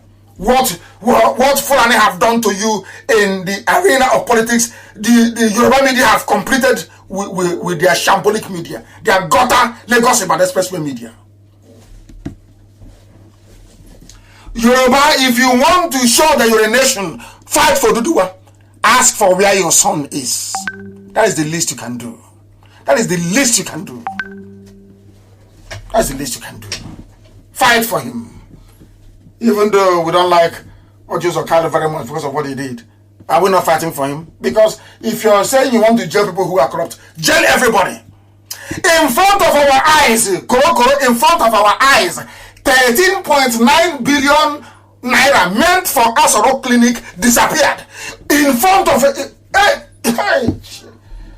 They call it Koro Eye. Somebody, I know white people are listening. They'll say, what is Koro? Somebody should explain to them, please. In front of our eyes, 13.9 billion disappeared. 13.9 billion. Who was in charge? Abba Kyari. And some people are writing that Abba Kyari was a good man. Hey! 13.9 billion. And Dodges Okalo is in prison and you want me to keep quiet? You want Olufemi is there? You want me to keep quiet? They must come out. They must come out. They must come out. They must. Until you go and jail the person that ate 13.9 billion meant for Asoro Clinic. And why is Yoruba media not writing about it? Why are you not a journalist? All of you, that Trump, that girl, or whatever rubbish name is, why can't you write about 13.9 billion stolen by Fulani kleptomaniacs, thieves there? Yes, we are the cabal. It's still, the post is still junior for me. And the funniest thing is that all the billionaires you have in the zoo, all the billionaires they made as a direct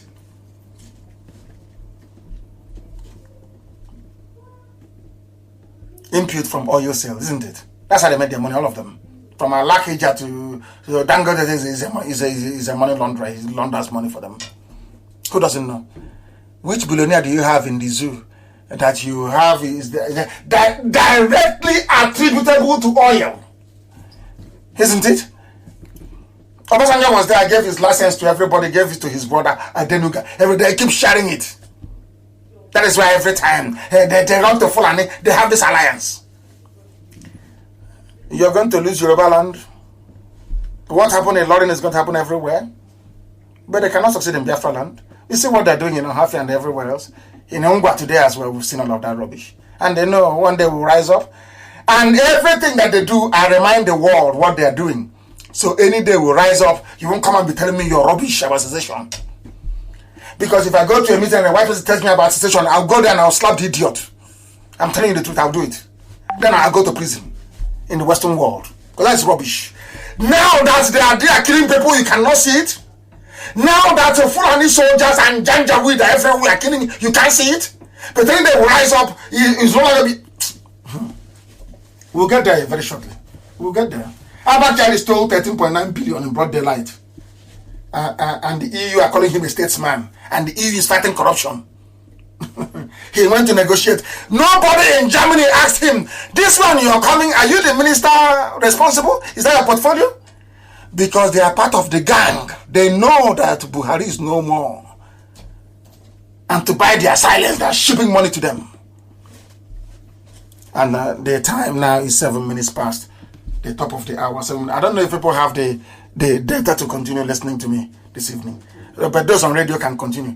Those who, if your data is finished and you want to disengage, I can understand. You can go maybe to the app or you can go somewhere else to listen if you feel that Facebook Live is too much for you. I will excuse you quite gladly. But we must preach this gospel. It's very important, please. Very, very important. We'll preach it. I am now going to give you the names of your professors. They love to write for Vanguard. Or something they write very good. They write. They spend 2 weeks researching what they're going to write. They plagiarize from all over the world. And they sit down and they compose, cut and paste. And they'll be, the grammar is sweet. Oh, that's what they'll be saying. Rubbish. Absolute rubbish. There is a professor, Akinwande Bolaji Akinyemi, a professor. The former, is he still alive? I don't know if he's still alive or not. He's a professor, born in 1942. Prof. There's another professor, Joy Uche Angela Obu, former foreign minister. I'm calling out their names. These are professors. Because I want you to go and ask them, please, dear professor, in which system of government is the chief of staff more powerful than the vice president? Please tell us. That's why I'm calling their names tonight. Shame them and disgrace them. So when they write their junk again for any newspaper, you know they're idiots. Once you say, I remember what a friend told me many years ago in London. He said if he goes into a meeting and somebody says, I'm a professor and that person is a black man from Africa, he will punch him in the nose. Because they're useless. Honestly, they're just useless. There is coronavirus. You have professors of microbiology. Where are you? Your mates are abroad developing vaccine. You are at TVC studio talking rubbish about how you transmit the disease. Here we don't have pity for idiots. There is Professor Sherif Folarin of Convent University. He's the professor and head of the Department of Political Science and International Relations. Big title. And I'm asking him, I'm asking this international relations man, where on this earth does ordinary secretary to the cabinet come out in front of the television to make policy pronouncements for the government? Where on earth have you seen that before? Where on earth have you seen it before? Where have you seen it? There is Professor Daniel Eseme Berevie. University of Nigeria Nsukka has Nduraka, professor in political science. That is Professor Ezan Emmanuel Onyebuchi, UNN. Professor Ibano Okechukwu Obinna, UNN. Professor Okolie Aloysius Michael Nnabugu. There is Professor Anifo Woshe Francis Rem. If you don't call them professor, they'll get upset. Oh, they get angry. Oh, I'm calling them to shame them. Answering professor for nothing, wearing big gown for nothing, causing heat, and contributing to global warming by giving off excessive amount of carbon dioxide by wearing that rubbish that they wear and cover their heads with. Professor My Food. Professor Babalawe Gabriel Olatunde, but the funny thing is that there's no Almajiri here. Very, very sad indeed. They don't go to school. They do not go to school, do they? They don't go to school. Very funny people. Very funny people.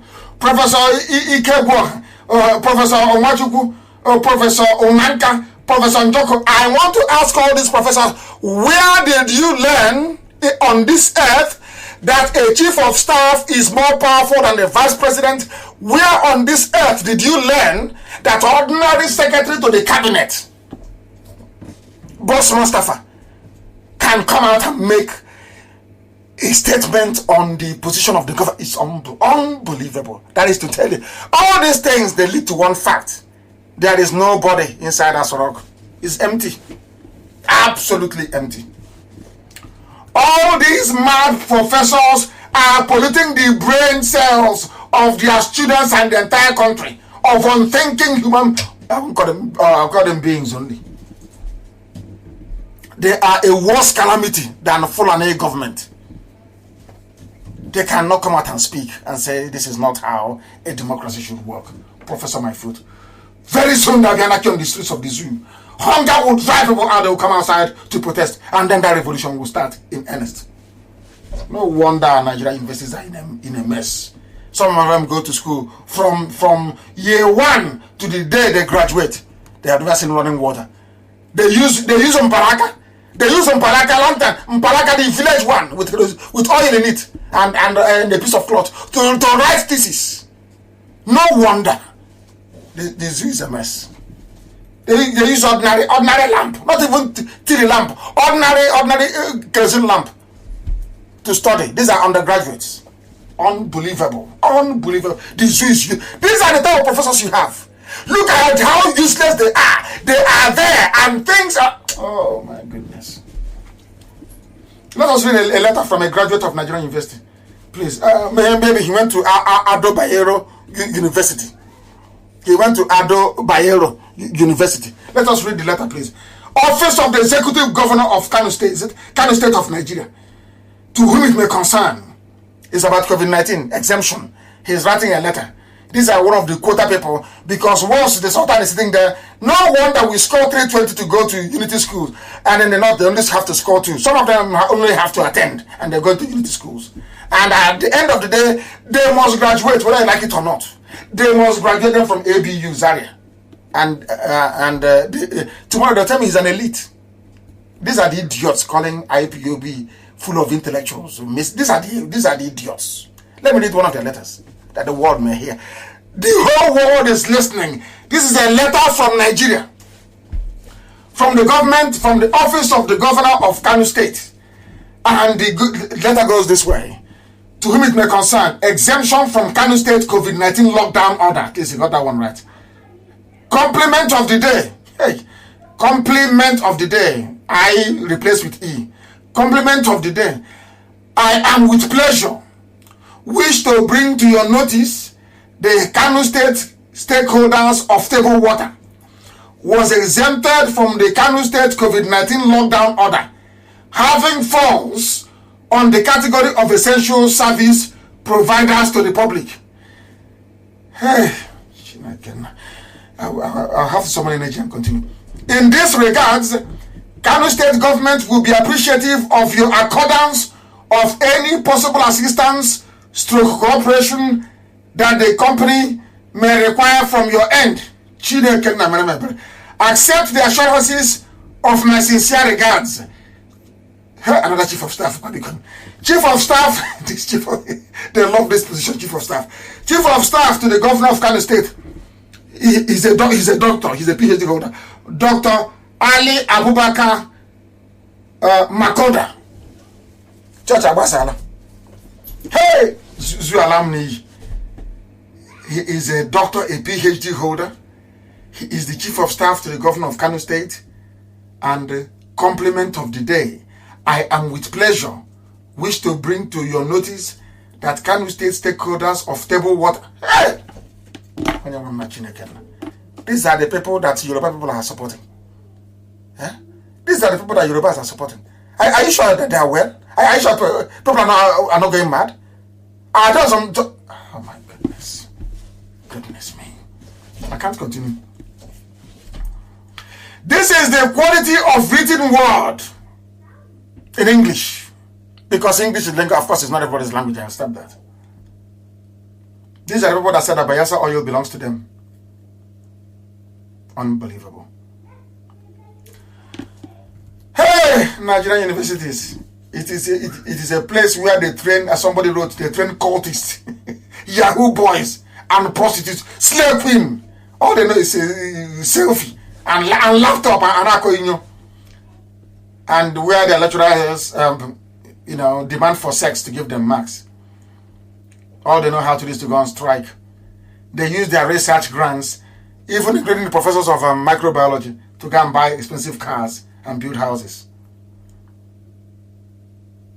Only people like me can reset their brain. And that's what we're doing. And it's going to work. You watch and see. I was this way with our people when we started. If some of you can remember. Some were crying and saying, you're insulting us. I'm not insulting you. One day you will thank me for it. You begin to reason like a human being.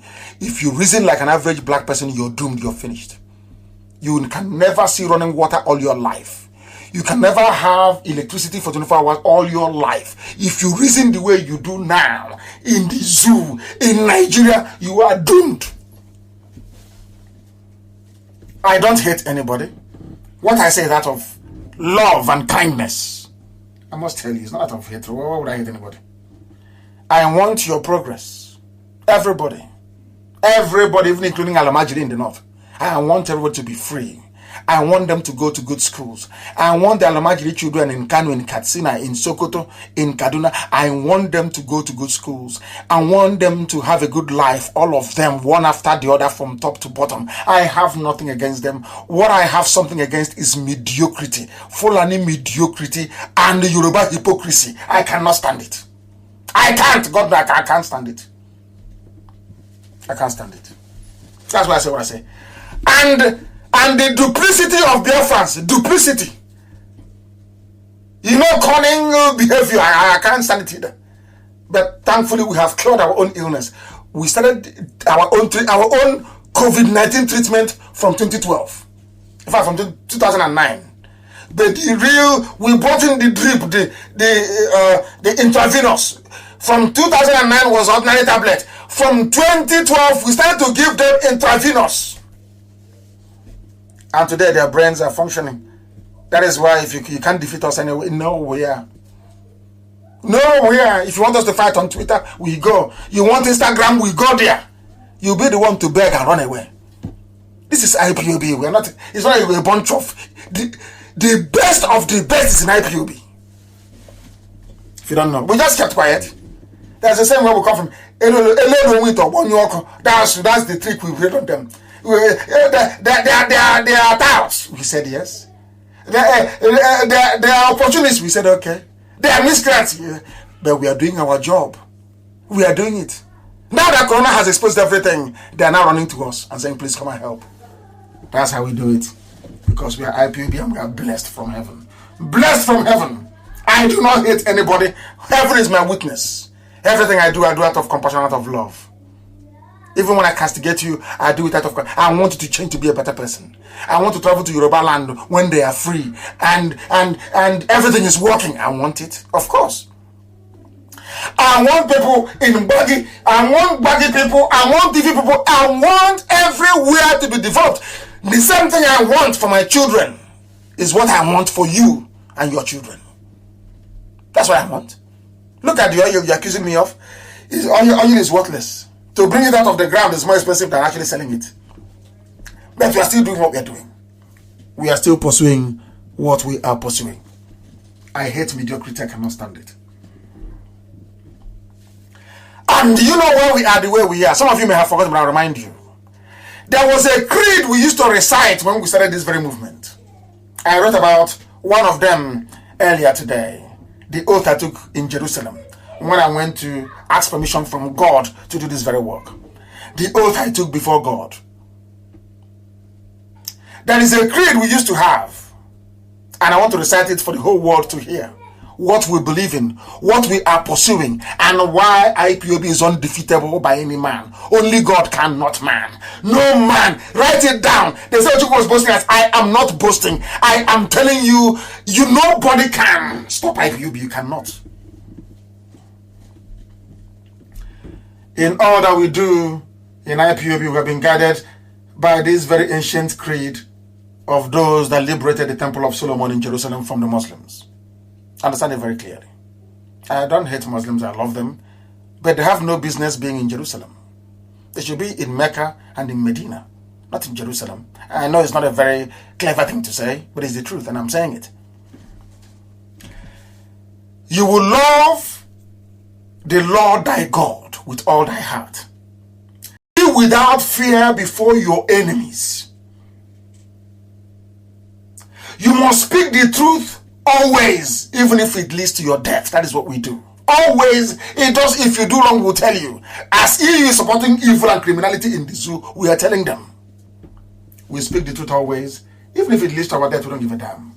We must help the poor and defend those who cannot defend themselves. That's what I do every day of my life.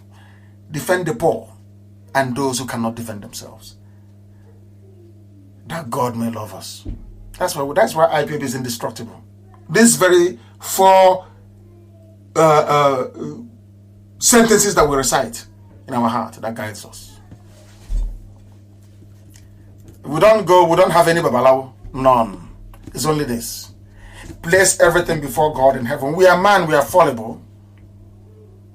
We are flesh. We are fallible, we know that. Nobody's perfect. I'm not perfect, God forbid. I'm not. Nobody is. But we are guided by this. We must remain without fear before our enemies. Always. And to speak the truth. Even if it leads to our death. We must defend the poor and the helpless. It is your job in IPOB not to kidnap them. You must defend them. That is your job. That is what you swore to uphold. To help those who cannot help themselves. That is our motto. That is our creed. That's what we do. That's what we do. That's what we do. That is what we do. That is what we do. We have not finished. We have not finished. We are live and direct. We are going to tag people as we proceed. We are going to mount a Twitter campaign tonight and tomorrow morning. Hey, Chideke, my friend. Of course, we will continue. We will burn Twitter down. Complete. To let all those eras know that they are not in the league of IPOB. You are not in our league.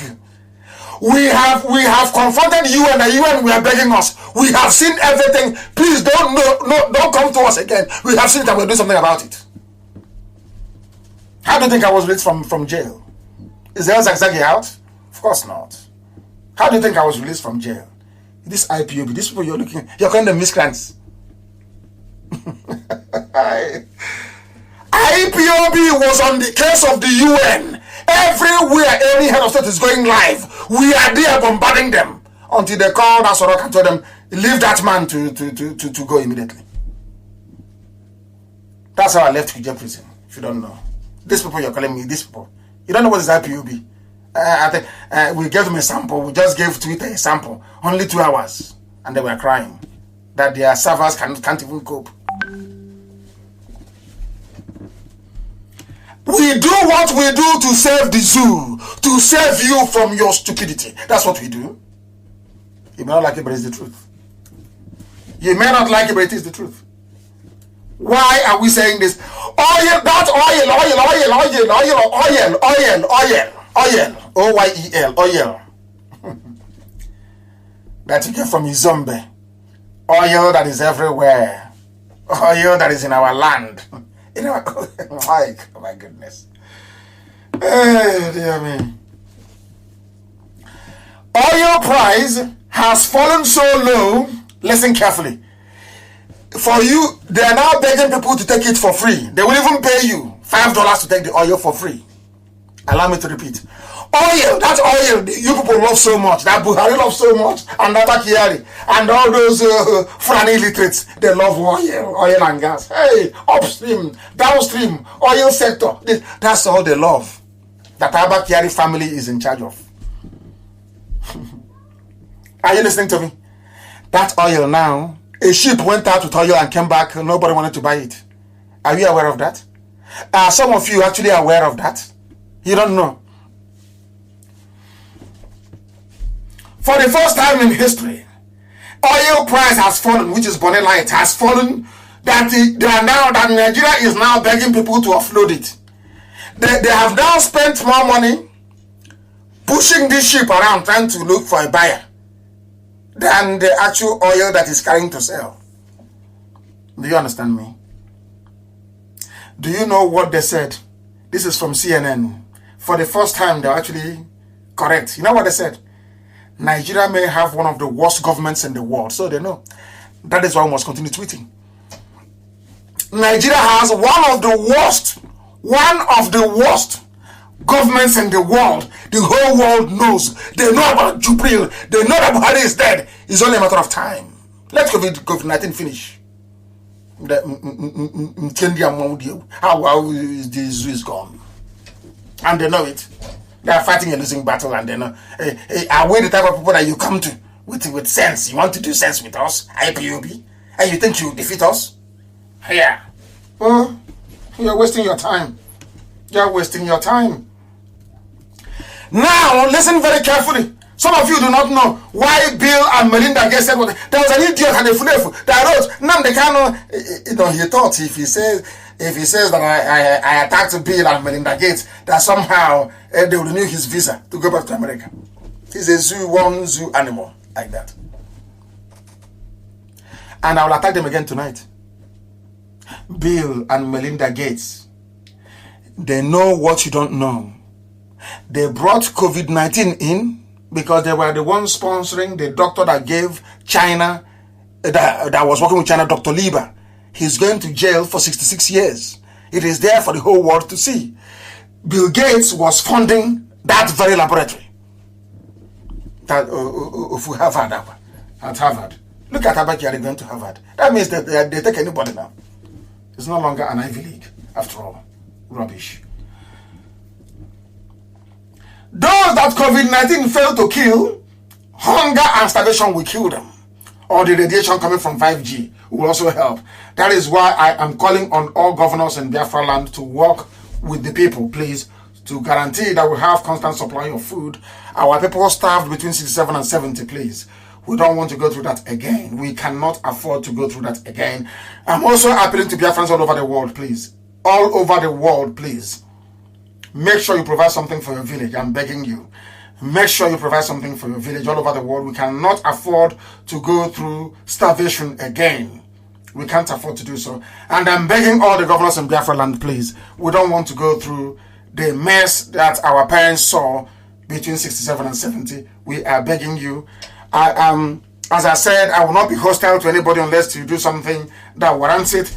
But for now, please, I am appealing to all the governors to make sure that they work with the people to ensure there is food. After COVID-19, of course, all hostilities will be resumed. For now, we must come together to make sure that we save our people from starvation and from hunger. Very, very important. Their life is more important than anything else. And we must make sure we keep our people alive as much as we can.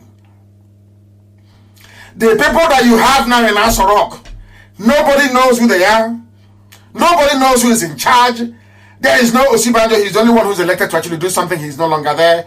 What they have done with him, we do not know. Nigeria as the great zoo is gone as we know it. It will never ever be the same again, because I am not going to relent. We have gone for the truth, and that's where we're going to remain until the whole world makes, of course it is already a laughingstock. Nigeria is a laughingstock among the diplomatic community around the world. They are finished. They are gone. Nobody takes them seriously anymore. That was why they went to China to go and bring in murderers and killers. And since the Chinese came, the mortality rate has gone up of COVID-19. 150 people died in Kanu alone. Don't take my word for it. Daily Trust, which is a Janja witness, overcarried it. So go and ask them, it is there. They are digging graves even as we speak right now. They are digging fresh graves in mass burial sites in and around Kanu City. And now let us go to the main one that some of you will be shocked to hear about. You know that Nigeria runs what is called a rentier economy. They only have one produce, they only sell one thing, and they import everything else. That is the economics of, the Janjaweed economics of Fulani people. Now, as I've been warning you for very many years, it has come home to roost. And now let me tell you what they're saying. States may get zero allocation in June over oil price crash, says Governors Forum chairman. I will repeat. Ekiti State Governor and Chairman of the Governors Forum, Dr. Kayode Fayemi, has said that states may get zero allocation for federal accounts and fiscal commission in June owing to the drastic fall in oil prices around the world. Are you listening? There is no more money to pay teachers. No more money for those that come for monthly allocation. All those corrupt traditional rulers. All those corrupt ex-politicians that go to government house every month to go and collect allocation. There is no money for June. Remember when I told you to join Biafra? Remember when I told Nigerians that freedom is the best way forward? That things are no longer working? They laughed at us. They called us all manner of names. They said everything about us, even some of them unprintable. Do you know what's happening now? There is no more money to allocate to states. Are you listening to me? This is from the Ekiti State Governor, the chairman of the Governors Forum. No more money to allocate. No more money to allocate. The zoo is gone. As they say, it's over for the zoo. They're finished. Common unseen virus, a tiny virus. The so-called giant of Africa. The most populous nation, black nation, people talk rubbish. Has crashed. There is no money because in any civilized part of the world, once you fail to pass your budget, you're finished. They can no longer pay teachers. They can no longer pay their workers. Pensioners are doomed. On top of that, there is a lockdown. There is coronavirus everywhere. A perfect setting. Unless the people rise up now to revolt, 100 million will be too small, the number that will die. And then you know that Bill and Melinda Gates, and that they descended from Lucifer. Are you listening to me? There is no money for allocation to states. Are you listening to me? There is no more money. It's over. It's finished. The party is over. It's gone. You are talking. Buhari should choose his own chief of staff. I bet they know that Buhari is no longer there. You are deceiving yourselves. You are lying to yourselves. You are deceiving yourselves. You are lying to yourselves. In my life, I never lied to myself. Tell myself the truth.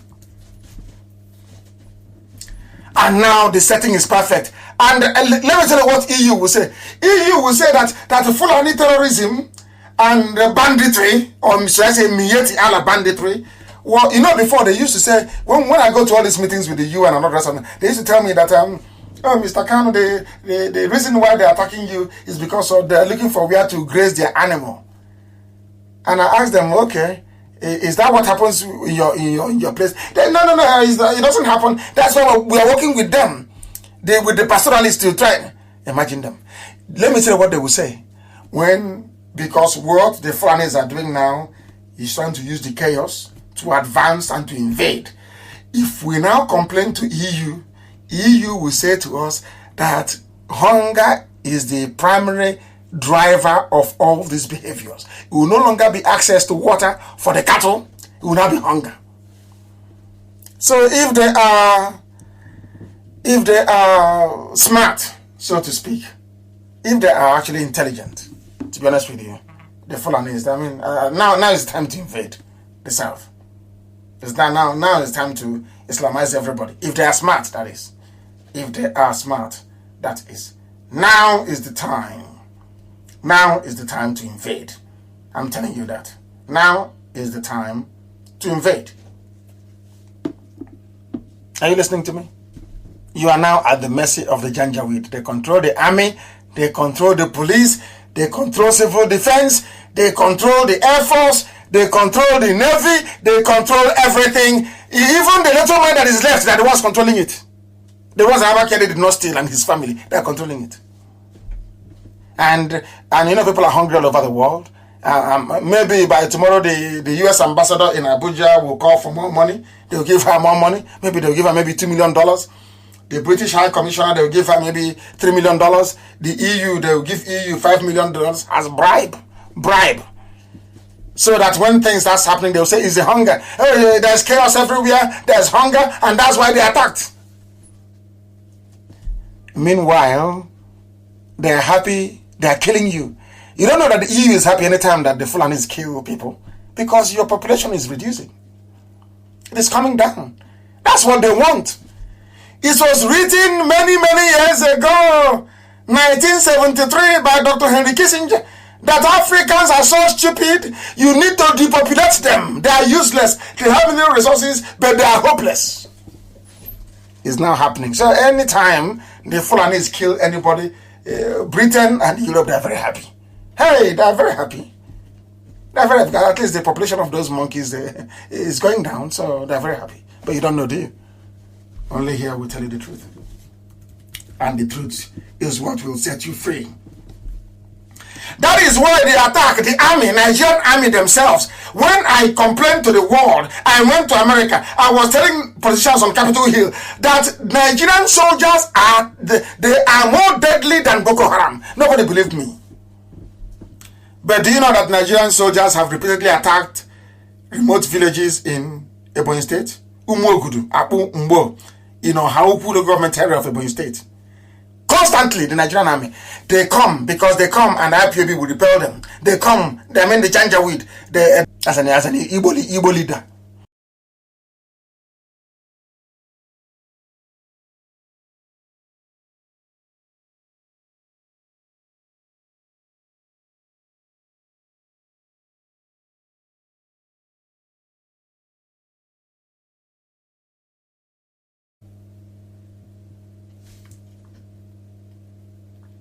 Can you believe such nonsense?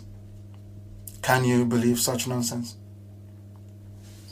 Army went to, we have a video of the place. It's shared online, it's everywhere. Army went to that very place and started killing people. Nigerian army. Now, they're not fighting Boko Haram, but they're in Ebonyi State killing people. As on one side, the Chinese are installing their 5G to radiators. We are fighting coronavirus also in Ebonyi State. The army is attacking us inside the same Ebonyi State. We are in one almighty mess. And should anything happen to us, you will hold World Igbo Congress responsible. You hold them responsible.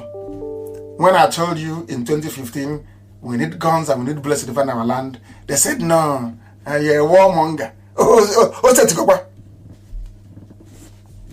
The Fulanis are coming. They have brought the EU. All EU will say is they're looking for is hunger. And there's hunger everywhere. They will not blame the Fulani Janjaweed oligarchy for impoverishing the country. They will never blame them. They say, oh, there's hunger everywhere. There's hunger everywhere. Watch and see what they will say.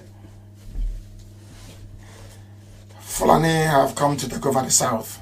People, it's way too late anyway. We have to fight our way out of it when the time comes. But our people need to be taught a lesson. So that when next they hear a prophecy, Gideon Oka warned you in 1990. You didn't listen.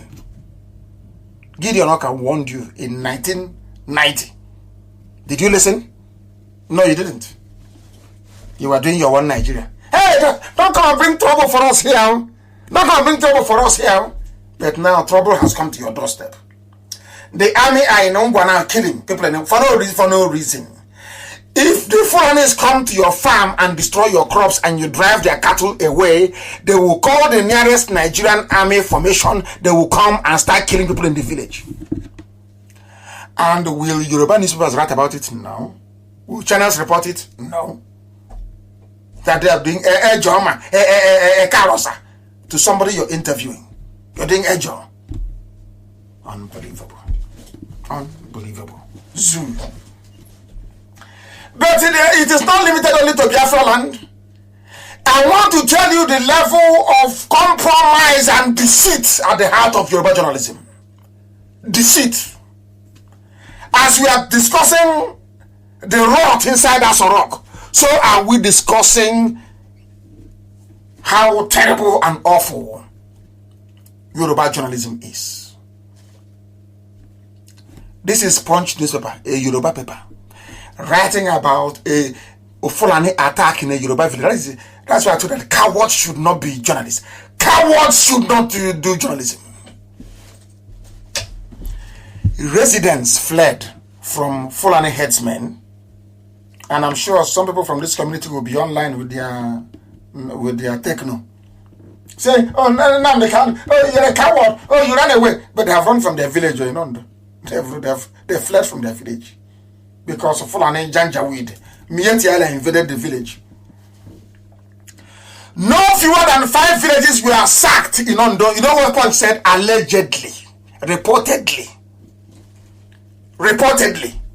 Are you listening?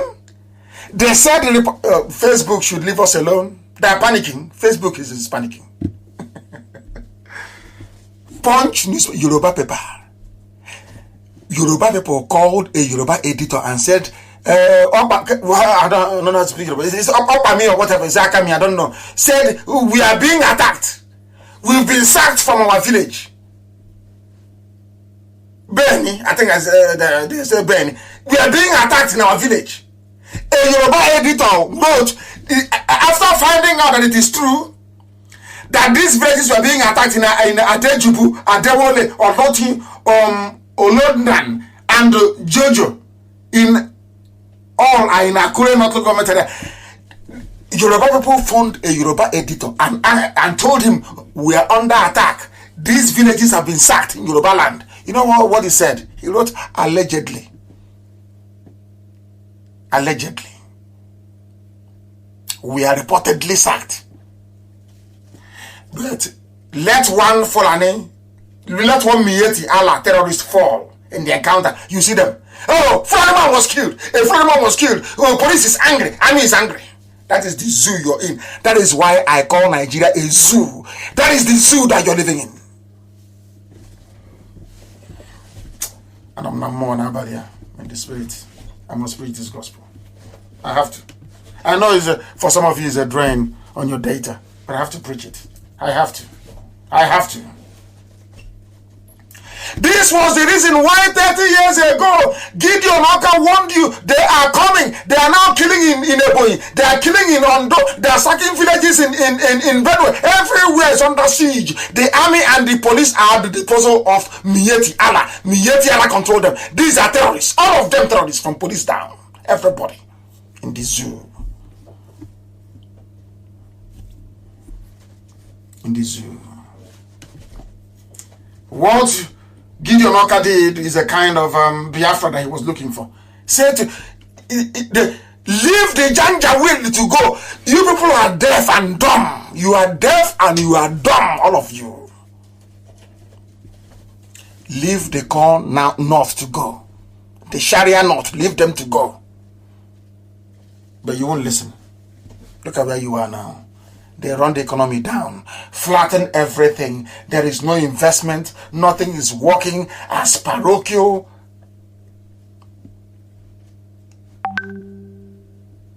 As horrible as possible. These are evil men. Evil. That when I hear somebody write anything good about them, I hate that very person. That's how my life is. I don't tolerate evil. I don't tolerate evil in my. I don't. God is.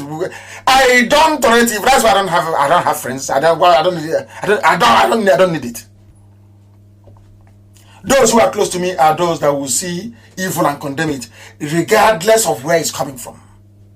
You condemn it and say it is bad. We are not joking. We are very, very serious about what we are doing. That is why we are pursuing Biafra the way we are. I don't want to bore you this evening with additional videos of what people are saying about Africa, because it won't affect you, will it? Even if they are slaughtering you in China, you will still go to that China, even bring in the person doing the killing and ask him to come to Asarok and help you out. Because you have no president. You're telling him that the Buhari we used to know will be alive and people are dying and he will keep quiet? His favorite Alamajiri will be dying in Kanu and he keep quiet. Is that what you're telling me? Buhari? The old Buhari we used to know? And Yoruba journalists, they see all these things with their two eyes. But because of ambition, and let us get one over the evil, you are supporting evil. That evil is not in Ondo. It's in Oyo. The same evil that took Ilorin from you, it has come again. I'm not asking anybody to work with us. But if you don't work with us, you're doomed. You're finished. And why won't they kill us all off? Nigeria was created to not to make you a human being, but to enslave you. That is why people are fighting to preserve one Nigeria, a product of a white man. I can't understand black people. I can't understand black people, for goodness sake. Before 1914, who were you before 1914?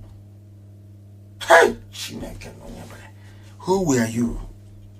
The Janjaweed, they think without, they are fighting for one Nigeria because they need access to the sea and they need access to the oil. That's all. The Yoruba can give access to the sea. And we can pipe oil to them. And that will be it. Those people, after all, they are related to people in Ilorin. Ilorin is an emirate.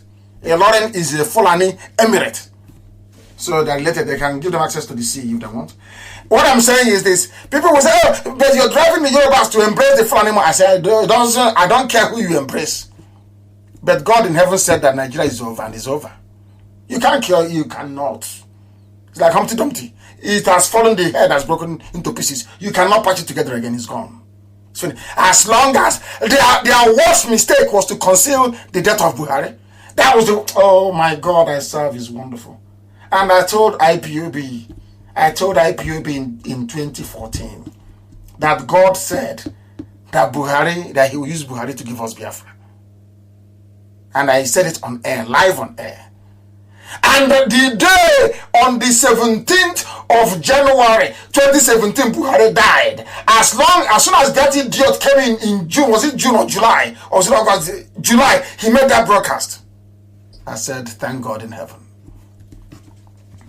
My parents are dead as a result of that assault. And my men have fallen as a result of that very assault. Many fell as a result of it. But Biafra is coming.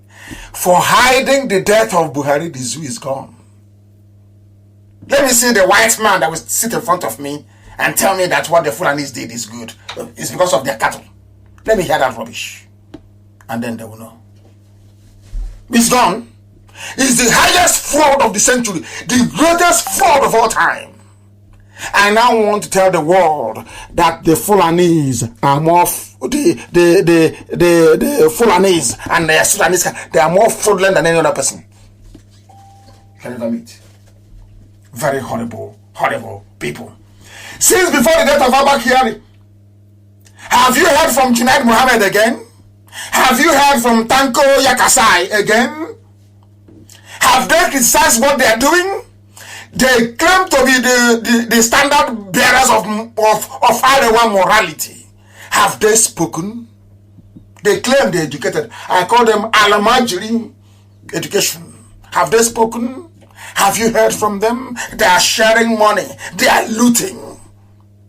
And all that Yoruba is doing is writing in support. Oh, Mr. President. Someone was saying, Mr. President, but there is no president. Your son, Oshibanjo, should be the president. You are so terrified. You are so scared. You cannot speak the truth. That's cowardice. You're calling him Buhari. with that hole in his neck, I ask you, the zoo has fallen. The zoo has fallen. And as they are looting, they are burning. It's unbelievable. When I complain about Yoruba journalism, people don't understand. Let me tell you something. There are three things holding people in the zoo called Nigeria. One is ignorance. That's number one, ignorance. The ignorance of an average Nigerian is astonishing. One is ignorance. Second one is Fulani mediocrity. Janjaweedism. Fulani mediocrity. The third one is Yoruba media. Before God and man, Yoruba media has done more damage to the psyche of Nigeria than any other sector. They are evil, pure evil, and I will prove it to you. And I can post it. The very picture I sent you of different headlines of the same incident. I'll read it for you. You know they stole money from Jos CBN. They stole money from Jos CBN, Central Bank of Nigeria in Jos. As part of this Fulani, they are raiding the treasury because there's no money there. Fulani is stealing all out looting right now. That's what they're doing. That's why there's no money to give to the states. Now let me tell you what's happening. They said they're burning everywhere. As they steal, they burn. Fulani. They were burning CBN office in Jos. Let me tell you what Yoruba media reported. First headline from Sahara reporters. Fire God's CBN office in Jos, which is correct. Second, Vanguard, that I used to respect and like so much. Vanguard of all people.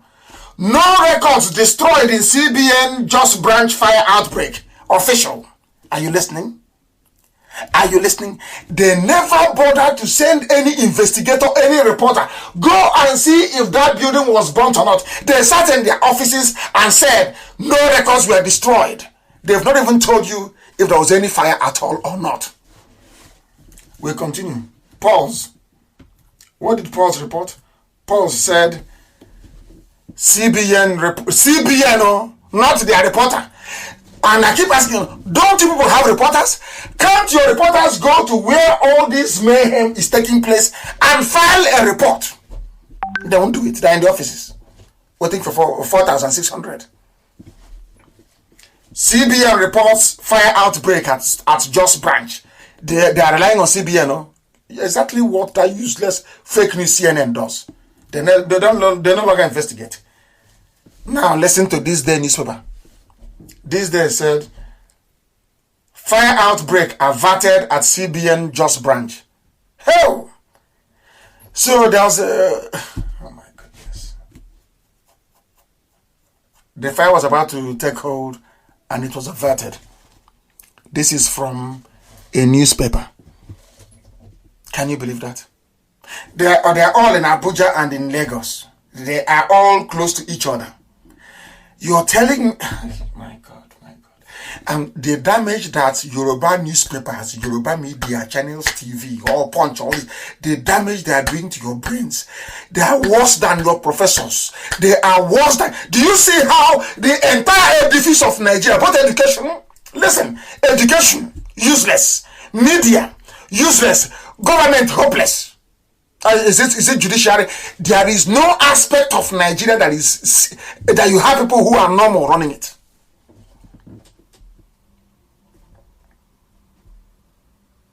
Do you see how bad Nigeria is? That Nigeria that is your country, you see how terrible it is? Even your own newspapers. There was a fire outbreak in Jos. One is reporting the place is burnt. One is saying that CBN said no files were damaged, which means there was fire. And this day is saying fire outbreak was averted. Hey, journalism in Nigeria. Oh my word, who did this to black people? Who did this to you, Yoruba media? Who did this? But must you be evil? Must you be evil? Must you be evil?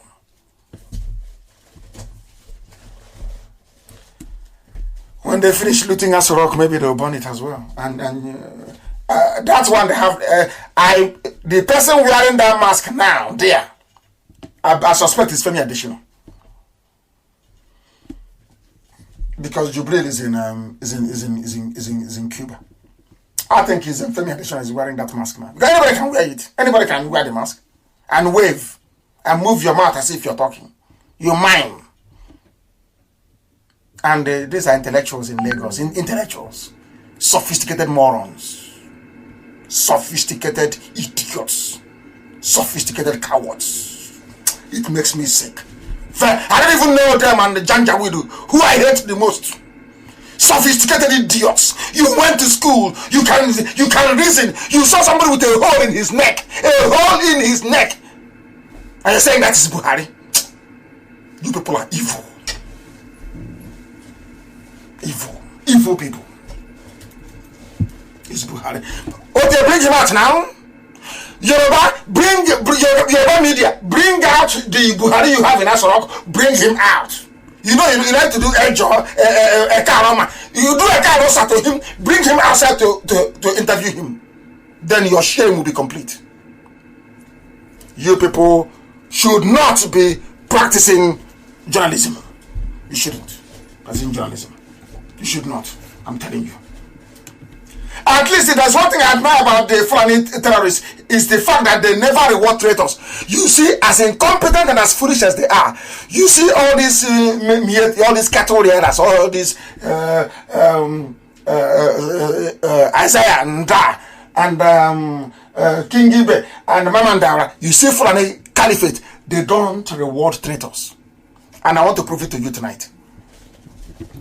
As horrible as they are, do you know that they refuse to give Baba Gana King Gibe the chief of staff position? Do you know why? Because they told him, you betrayed Abiola. You know this man ran with Abiola for office. This man he collected money from Abacha and abandoned Abiola's campaign to reclaim his mandate. Do you know they reminded him 3 days ago? He will be shocked how I know this. They reminded him 3 days ago. You betrayed, of course, Abiola is a Yoruba man, but you betrayed him. That goes to show that you are not a team player. You will also betray us. That was why they started pushing for Ahmed to take over. That was how King Gibe lost out. He'll be shocked now. Who told Nnamdi Kanu this? But we are everywhere. How do I know that you're having a meeting with the governors today? Our intelligence branch is called the M branch. There is nothing we don't know. Even before you carried out your attack, both in Ebonyi and in Ngwa, today we knew you were going to attack. And as you attack, so is the State Department. Everybody all over the world, they have every attack you make in Biafra land. Do you know what? When we keep quiet and we give it to the world, so the day we'll commence our own, nobody will say that they are seceding. They will be the ones to open them out and say that they are fighting for their survival. Now you see the trick. You think you're brainy. We are IPOB now, we are too intelligent. Keep attacking us. Keep attacking and burning up. We have all the records. And the whole world, they have it. The day we commence our march to Sokoto, let me see the bastard from anywhere that will say that they're seceding. Then they will know how mad we are. Useless zoo. They told you, Baba Gana King Gibe, you're a traitor. We cannot have you to represent Buhari. You cannot be the one to rule the country, because that chief of staff is the ruler of Nigeria. Now that's why they're now touting Ahmed. You think they don't know? And of course, Abiola was a thief. Who doesn't know that? Was Abiola the criminal? Did you not listen to Fela? International thief, ITT contract that Abiola stole? When I say, they say he's insulting you, I'm not insulting you. Abiola was a thief. Who doesn't know that he was a criminal? He was doing Muslim, funding everything that they were doing in the north. He thought they would give it to him. After what Abiola did for the north, they did not give it to him. Who is Tinubu? Who is he? They didn't give it to Awolowo. They didn't give it to our Abiola. Who are you? Who are you? It's me preaching Nnamdi Kanu. When I preach, I tell you the truth. You may not like it, but it's the truth. After all. The killing is so much that even the Christian Association of Nigeria, they have gone into quarantine. Have you heard from them again? Your Christian Association, they have collected money. But you go on Sunday, you give them tithe online. Pay 10%. And you don't ask them when Christ is coming.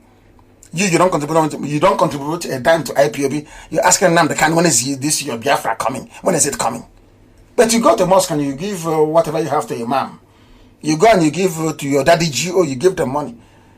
They are preaching the kingdom of God, isn't it? Every blessed day. Have you ever asked them? Have you ever said to them, "I will no longer pay title unless you tell me when Jesus is coming"? Umokoko. You want to go and ease yourself in a place where the grass is taller than you. It's not done that way now. Though we are too intelligent for all those idiots. Now, I can tell you. Ganduje, the same criminal in Kanu, the same Gandola that was taking dollars. All of a sudden, he's not corrupt too. But he was in a video stealing money. He was seen forcibly converting Christian girls to Islam in broad daylight. Nobody said anything. If that thing were to happen in Owerri, believe you me, all beings, the artillery division will be everywhere killing people.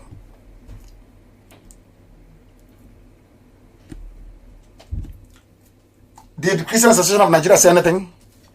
Because they have bombed them to silence. You know, that's the Fulani style intimidation. They tried the rubbish with me. I told them to piss off. I told them to go to hell. They have intimidated all of you. They are using a Lauren as a leverage over, a psychological leverage over the Yoruba race. A very proud, dedicated race. I don't know why they're behaving like that. They took a Lauren from them. And they're suppressing them. That is, if you want to know what happened to the Yorubas, look at the Christian Association of Nigeria. It's called emasculation. They squashed them through killing, bombings, and threats from the IG of police, from Buratai, that in broad daylight, Christian girls are being forcibly converted to Islam. Nobody can say anything except IPOB. That's Nnamdi Kanu. The people say, "Oh, we are one Nigerians, we love Nigeria, leave our country, Nigeria." Have they said anything? Legendary zoological republic. We are their savior. We are saving them. You say in the north they hold their Juma prayers, they are doing everything they can. But in the south, they are arresting pastors. A pastor had to bail himself with 1 million naira. With 1 million naira because they don't give a damn. Police commissioner is Islam. Police IG is Islam. Everybody's from Janjaweed from the north. Look at how they're holding you hostage. They are not up to 8% of the population. Look at how they're holding all of you hostage because of people in Yoruba land are cowards. That's why the only reason why Fulani is talking is because they are counting on Yoruba cowardice. That's all. They are counting on Yoruba cowardice. If Osibajo were to be an Igbo man, I assure you. If Osibajo were to be an Ijaw man, I assure you he will be the president of Nigeria. To hell with Fulani Janjaweed. To hell with them. But Yoruba, you are afraid. You are scared. You are frightened. Because they took a Lauren from you. Come out and be open. Don't hide behind the wishy-washy grammar. Be open.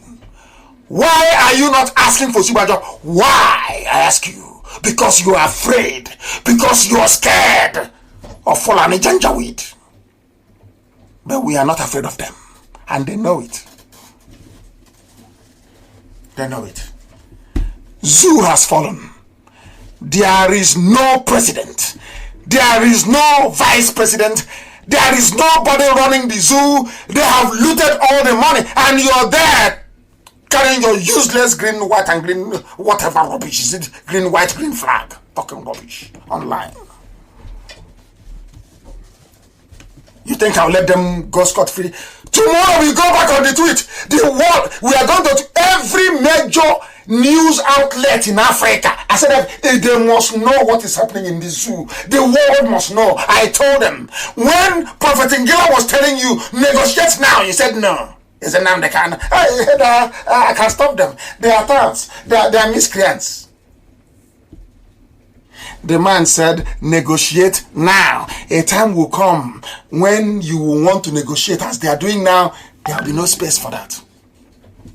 And that time is now.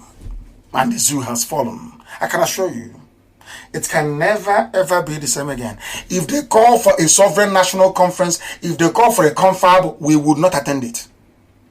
It is too late.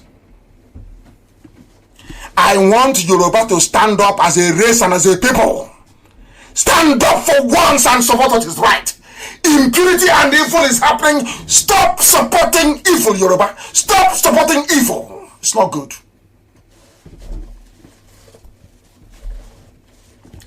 In Lagos, they take a pastor. They said he broke the curfew. But in the north, you're having your Juma prayers. Nobody touches you. Nothing is happening. People are going about their business. Nothing. Governors came out and said, we are not locking down anything. Because your Christian Association of Nigeria run by, what is that idiot's name? That's the Christian Association of Nigeria chairman. They have the provocation. So I can go to war prematurely. Look at leaders. Hey, when is the war starting? As if I'm a fool.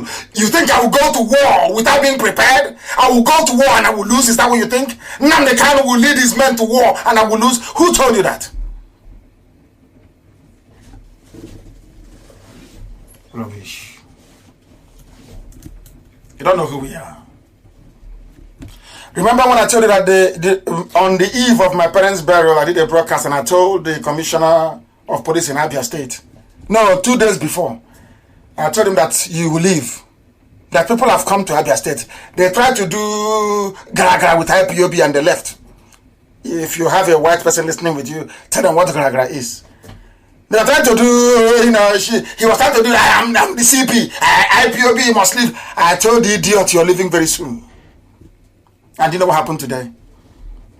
The Fulani Inspector General of Police have now redeployed Abia State Commissioner of Police. He's off Abia State. He's off Abia State. That's how we roll in IPOB. Anything I tell you comes to pass. I told him, all these things you're doing is serving Alamajiri. You will be removed from Abia. You will be removed. Others have come, they have gone. That was a very nice Yoruba man who was a Commissioner of Police in Abia State. Very nice man, gentleman. Well read. There was no problem in Abia State. IPOB, we don't carry guns. Nothing. Nothing. But it's just Fulani primitivity. You know they're primitive. Forget all that nonsense. Which Fulani went to Harvard? Which idiotic Fulani went to Harvard? And they look like, oh God, they look like a filthy ram in a summer market. Who told you when they went to Harvard? Those things went to Harvard, and they reason like they do what they do. They went to Harvard. Oh, please spare me. It seems somebody will go there and purchase a diploma certificate and tell them they went to Harvard. Rubbish. You went to Harvard, there is no light, no running water, Alamajiri everywhere. You're looting money. You stole 13.9 billion. You say you went to Harvard Invest. So others they went to Harvard, they also looters as well. Are they looters? Nonsense. People hiding under their cowardice and writing rubbish. If you know you cannot stand the heat to get away from the kitchen, get away from there. You can't do it. You piss off from the kitchen. Let's do our work. Omahi is disturbing people in Ebonyi. Omahi is not fighting Fulani headsmen. Omahi is not fighting or stopping the killing of our people. Maybe, you know that the way that God was. Sometimes God will leave people to wallow in their stupidity. Omahi is not doing it right. He should protect our... I don't want to fight any governor in this period. He should protect our people. The army are killing us. Of course, we've informed our contacts all over the world and informed governments all over the world as well as to what is happening in Ebonyi State. We are just putting it there. Not that they're going to do anything for us. But the day that we commence our own madness, nobody will blame us for it. That's all we are doing. Simple as that. And Omahi arrested a journalist. We want him to release this very journalist, please. We want him to be released. He arrested a journalist. We want him to be released. And he has banned some newspaper and Vanguard from reporting from the government house. He's an ordinary governor. Oh my goodness me. I don't know. Do you know the meaning of democracy? Freedom of speech is in their useless constitution, written by another Janjaweed. It is there. Freedom of speech in Biafra land. No, you can say whatever you want to say about anybody. You're free to say it. Is your business. If you're sad or if you're angry, you file a libel suit in a court of law. How can you be banning and arresting journalists? What sort of nonsense is that? We don't like them. I don't like them myself. But when I see a journalist, I hate journalists to be molested. I do not like it. I don't like it. I don't like it. I just don't. It is not good. It is not good. It is not good. It was SARS again. 1 minute they say, oh, we've abolished SARS. The next minute again, SARS are arresting people everywhere. SARS in Ebonyi State went and arrested a Vanguard correspondent in the name of Peter Okutu. We want him to be released, please. I don't know who he is, and I don't care to know. You must release Peter Okutu. He is a journalist doing his job. If you don't like what he is written, use your influence at the local magistrate court as you used to do. Go there and ask him to pay a fine, or you jail him for libel. You don't send police to go and arrest a journalist. What for? Of course, it's a zoo. Why am I complaining? You don't practice. After all, your chief of staff is your president. So what do you know? It's a zoo. What do you know? I ask you, what do you know? You know nothing. Zoological Republic. He must be released. Dave Omahi, you must release Peter Okutu. He has done nothing wrong. If he has published anything you don't like, as you have done, you can ban him from the state house as your prerogative. You're the governor. You can take him to court, but not to arrest him. He did not commit any crime. He only expressed a particular view which you do not agree with. That does not call for the arrest of the man. He has not killed anyone. So you must release him. Or else we add in the names of the people we are giving to the world as those that will be disciplined when Biafra comes. And we don't want to do that. Please, you must make sure you release him. He's done nothing wrong. He's done nothing wrong. You can ban them all you like, but you must release him. As I said earlier, the Nigerian army today, earlier today, because now it's 30 minutes past 10 p.m. in Biafra land, in a place called Akpa Mbato, in Obingolo commentary of Abia State. The Fulani people came with their cows as usual, looking for water to drink. As the EU said, they're looking for water to drink. They went into a farm, destroyed all the crops, and the youths chased them away. Within the next 10 minutes, the army came and arrested people in the nearby village. They arrested one Victor Aloma. Of course, we are informing the US. They'll be tired of hearing from us. Every time the Nigerian army commits one impunity or the other, I am informing the State Department in the US. And they know it. Victor Aloma, Yoruba media, are you listening to what your army is doing? Your gallant soldiers, to what they're doing? They arrested Victor Aloma. They arrested Chimobi Samuel. They arrested Omudo Enyina. They arrested Odiwoma Samuel. They arrested Enyiribe Enyina. They arrested Onyekachi Chikwendo. I want them released. You brought your cattle into their farms, destroyed all the crops, and they only asked your Janjaweed, your terrorists with cattle to move away, and the army came.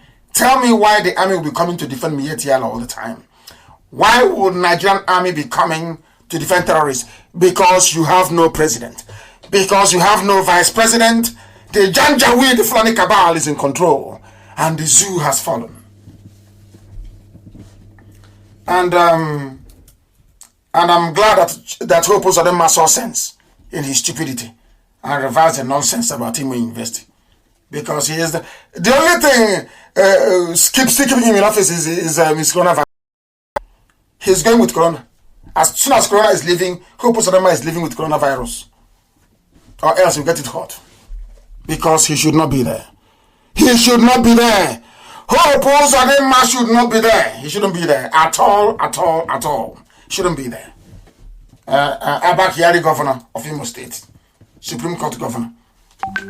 And we have come to the end of tonight's epistle. I don't hate the Yorubas, I love them.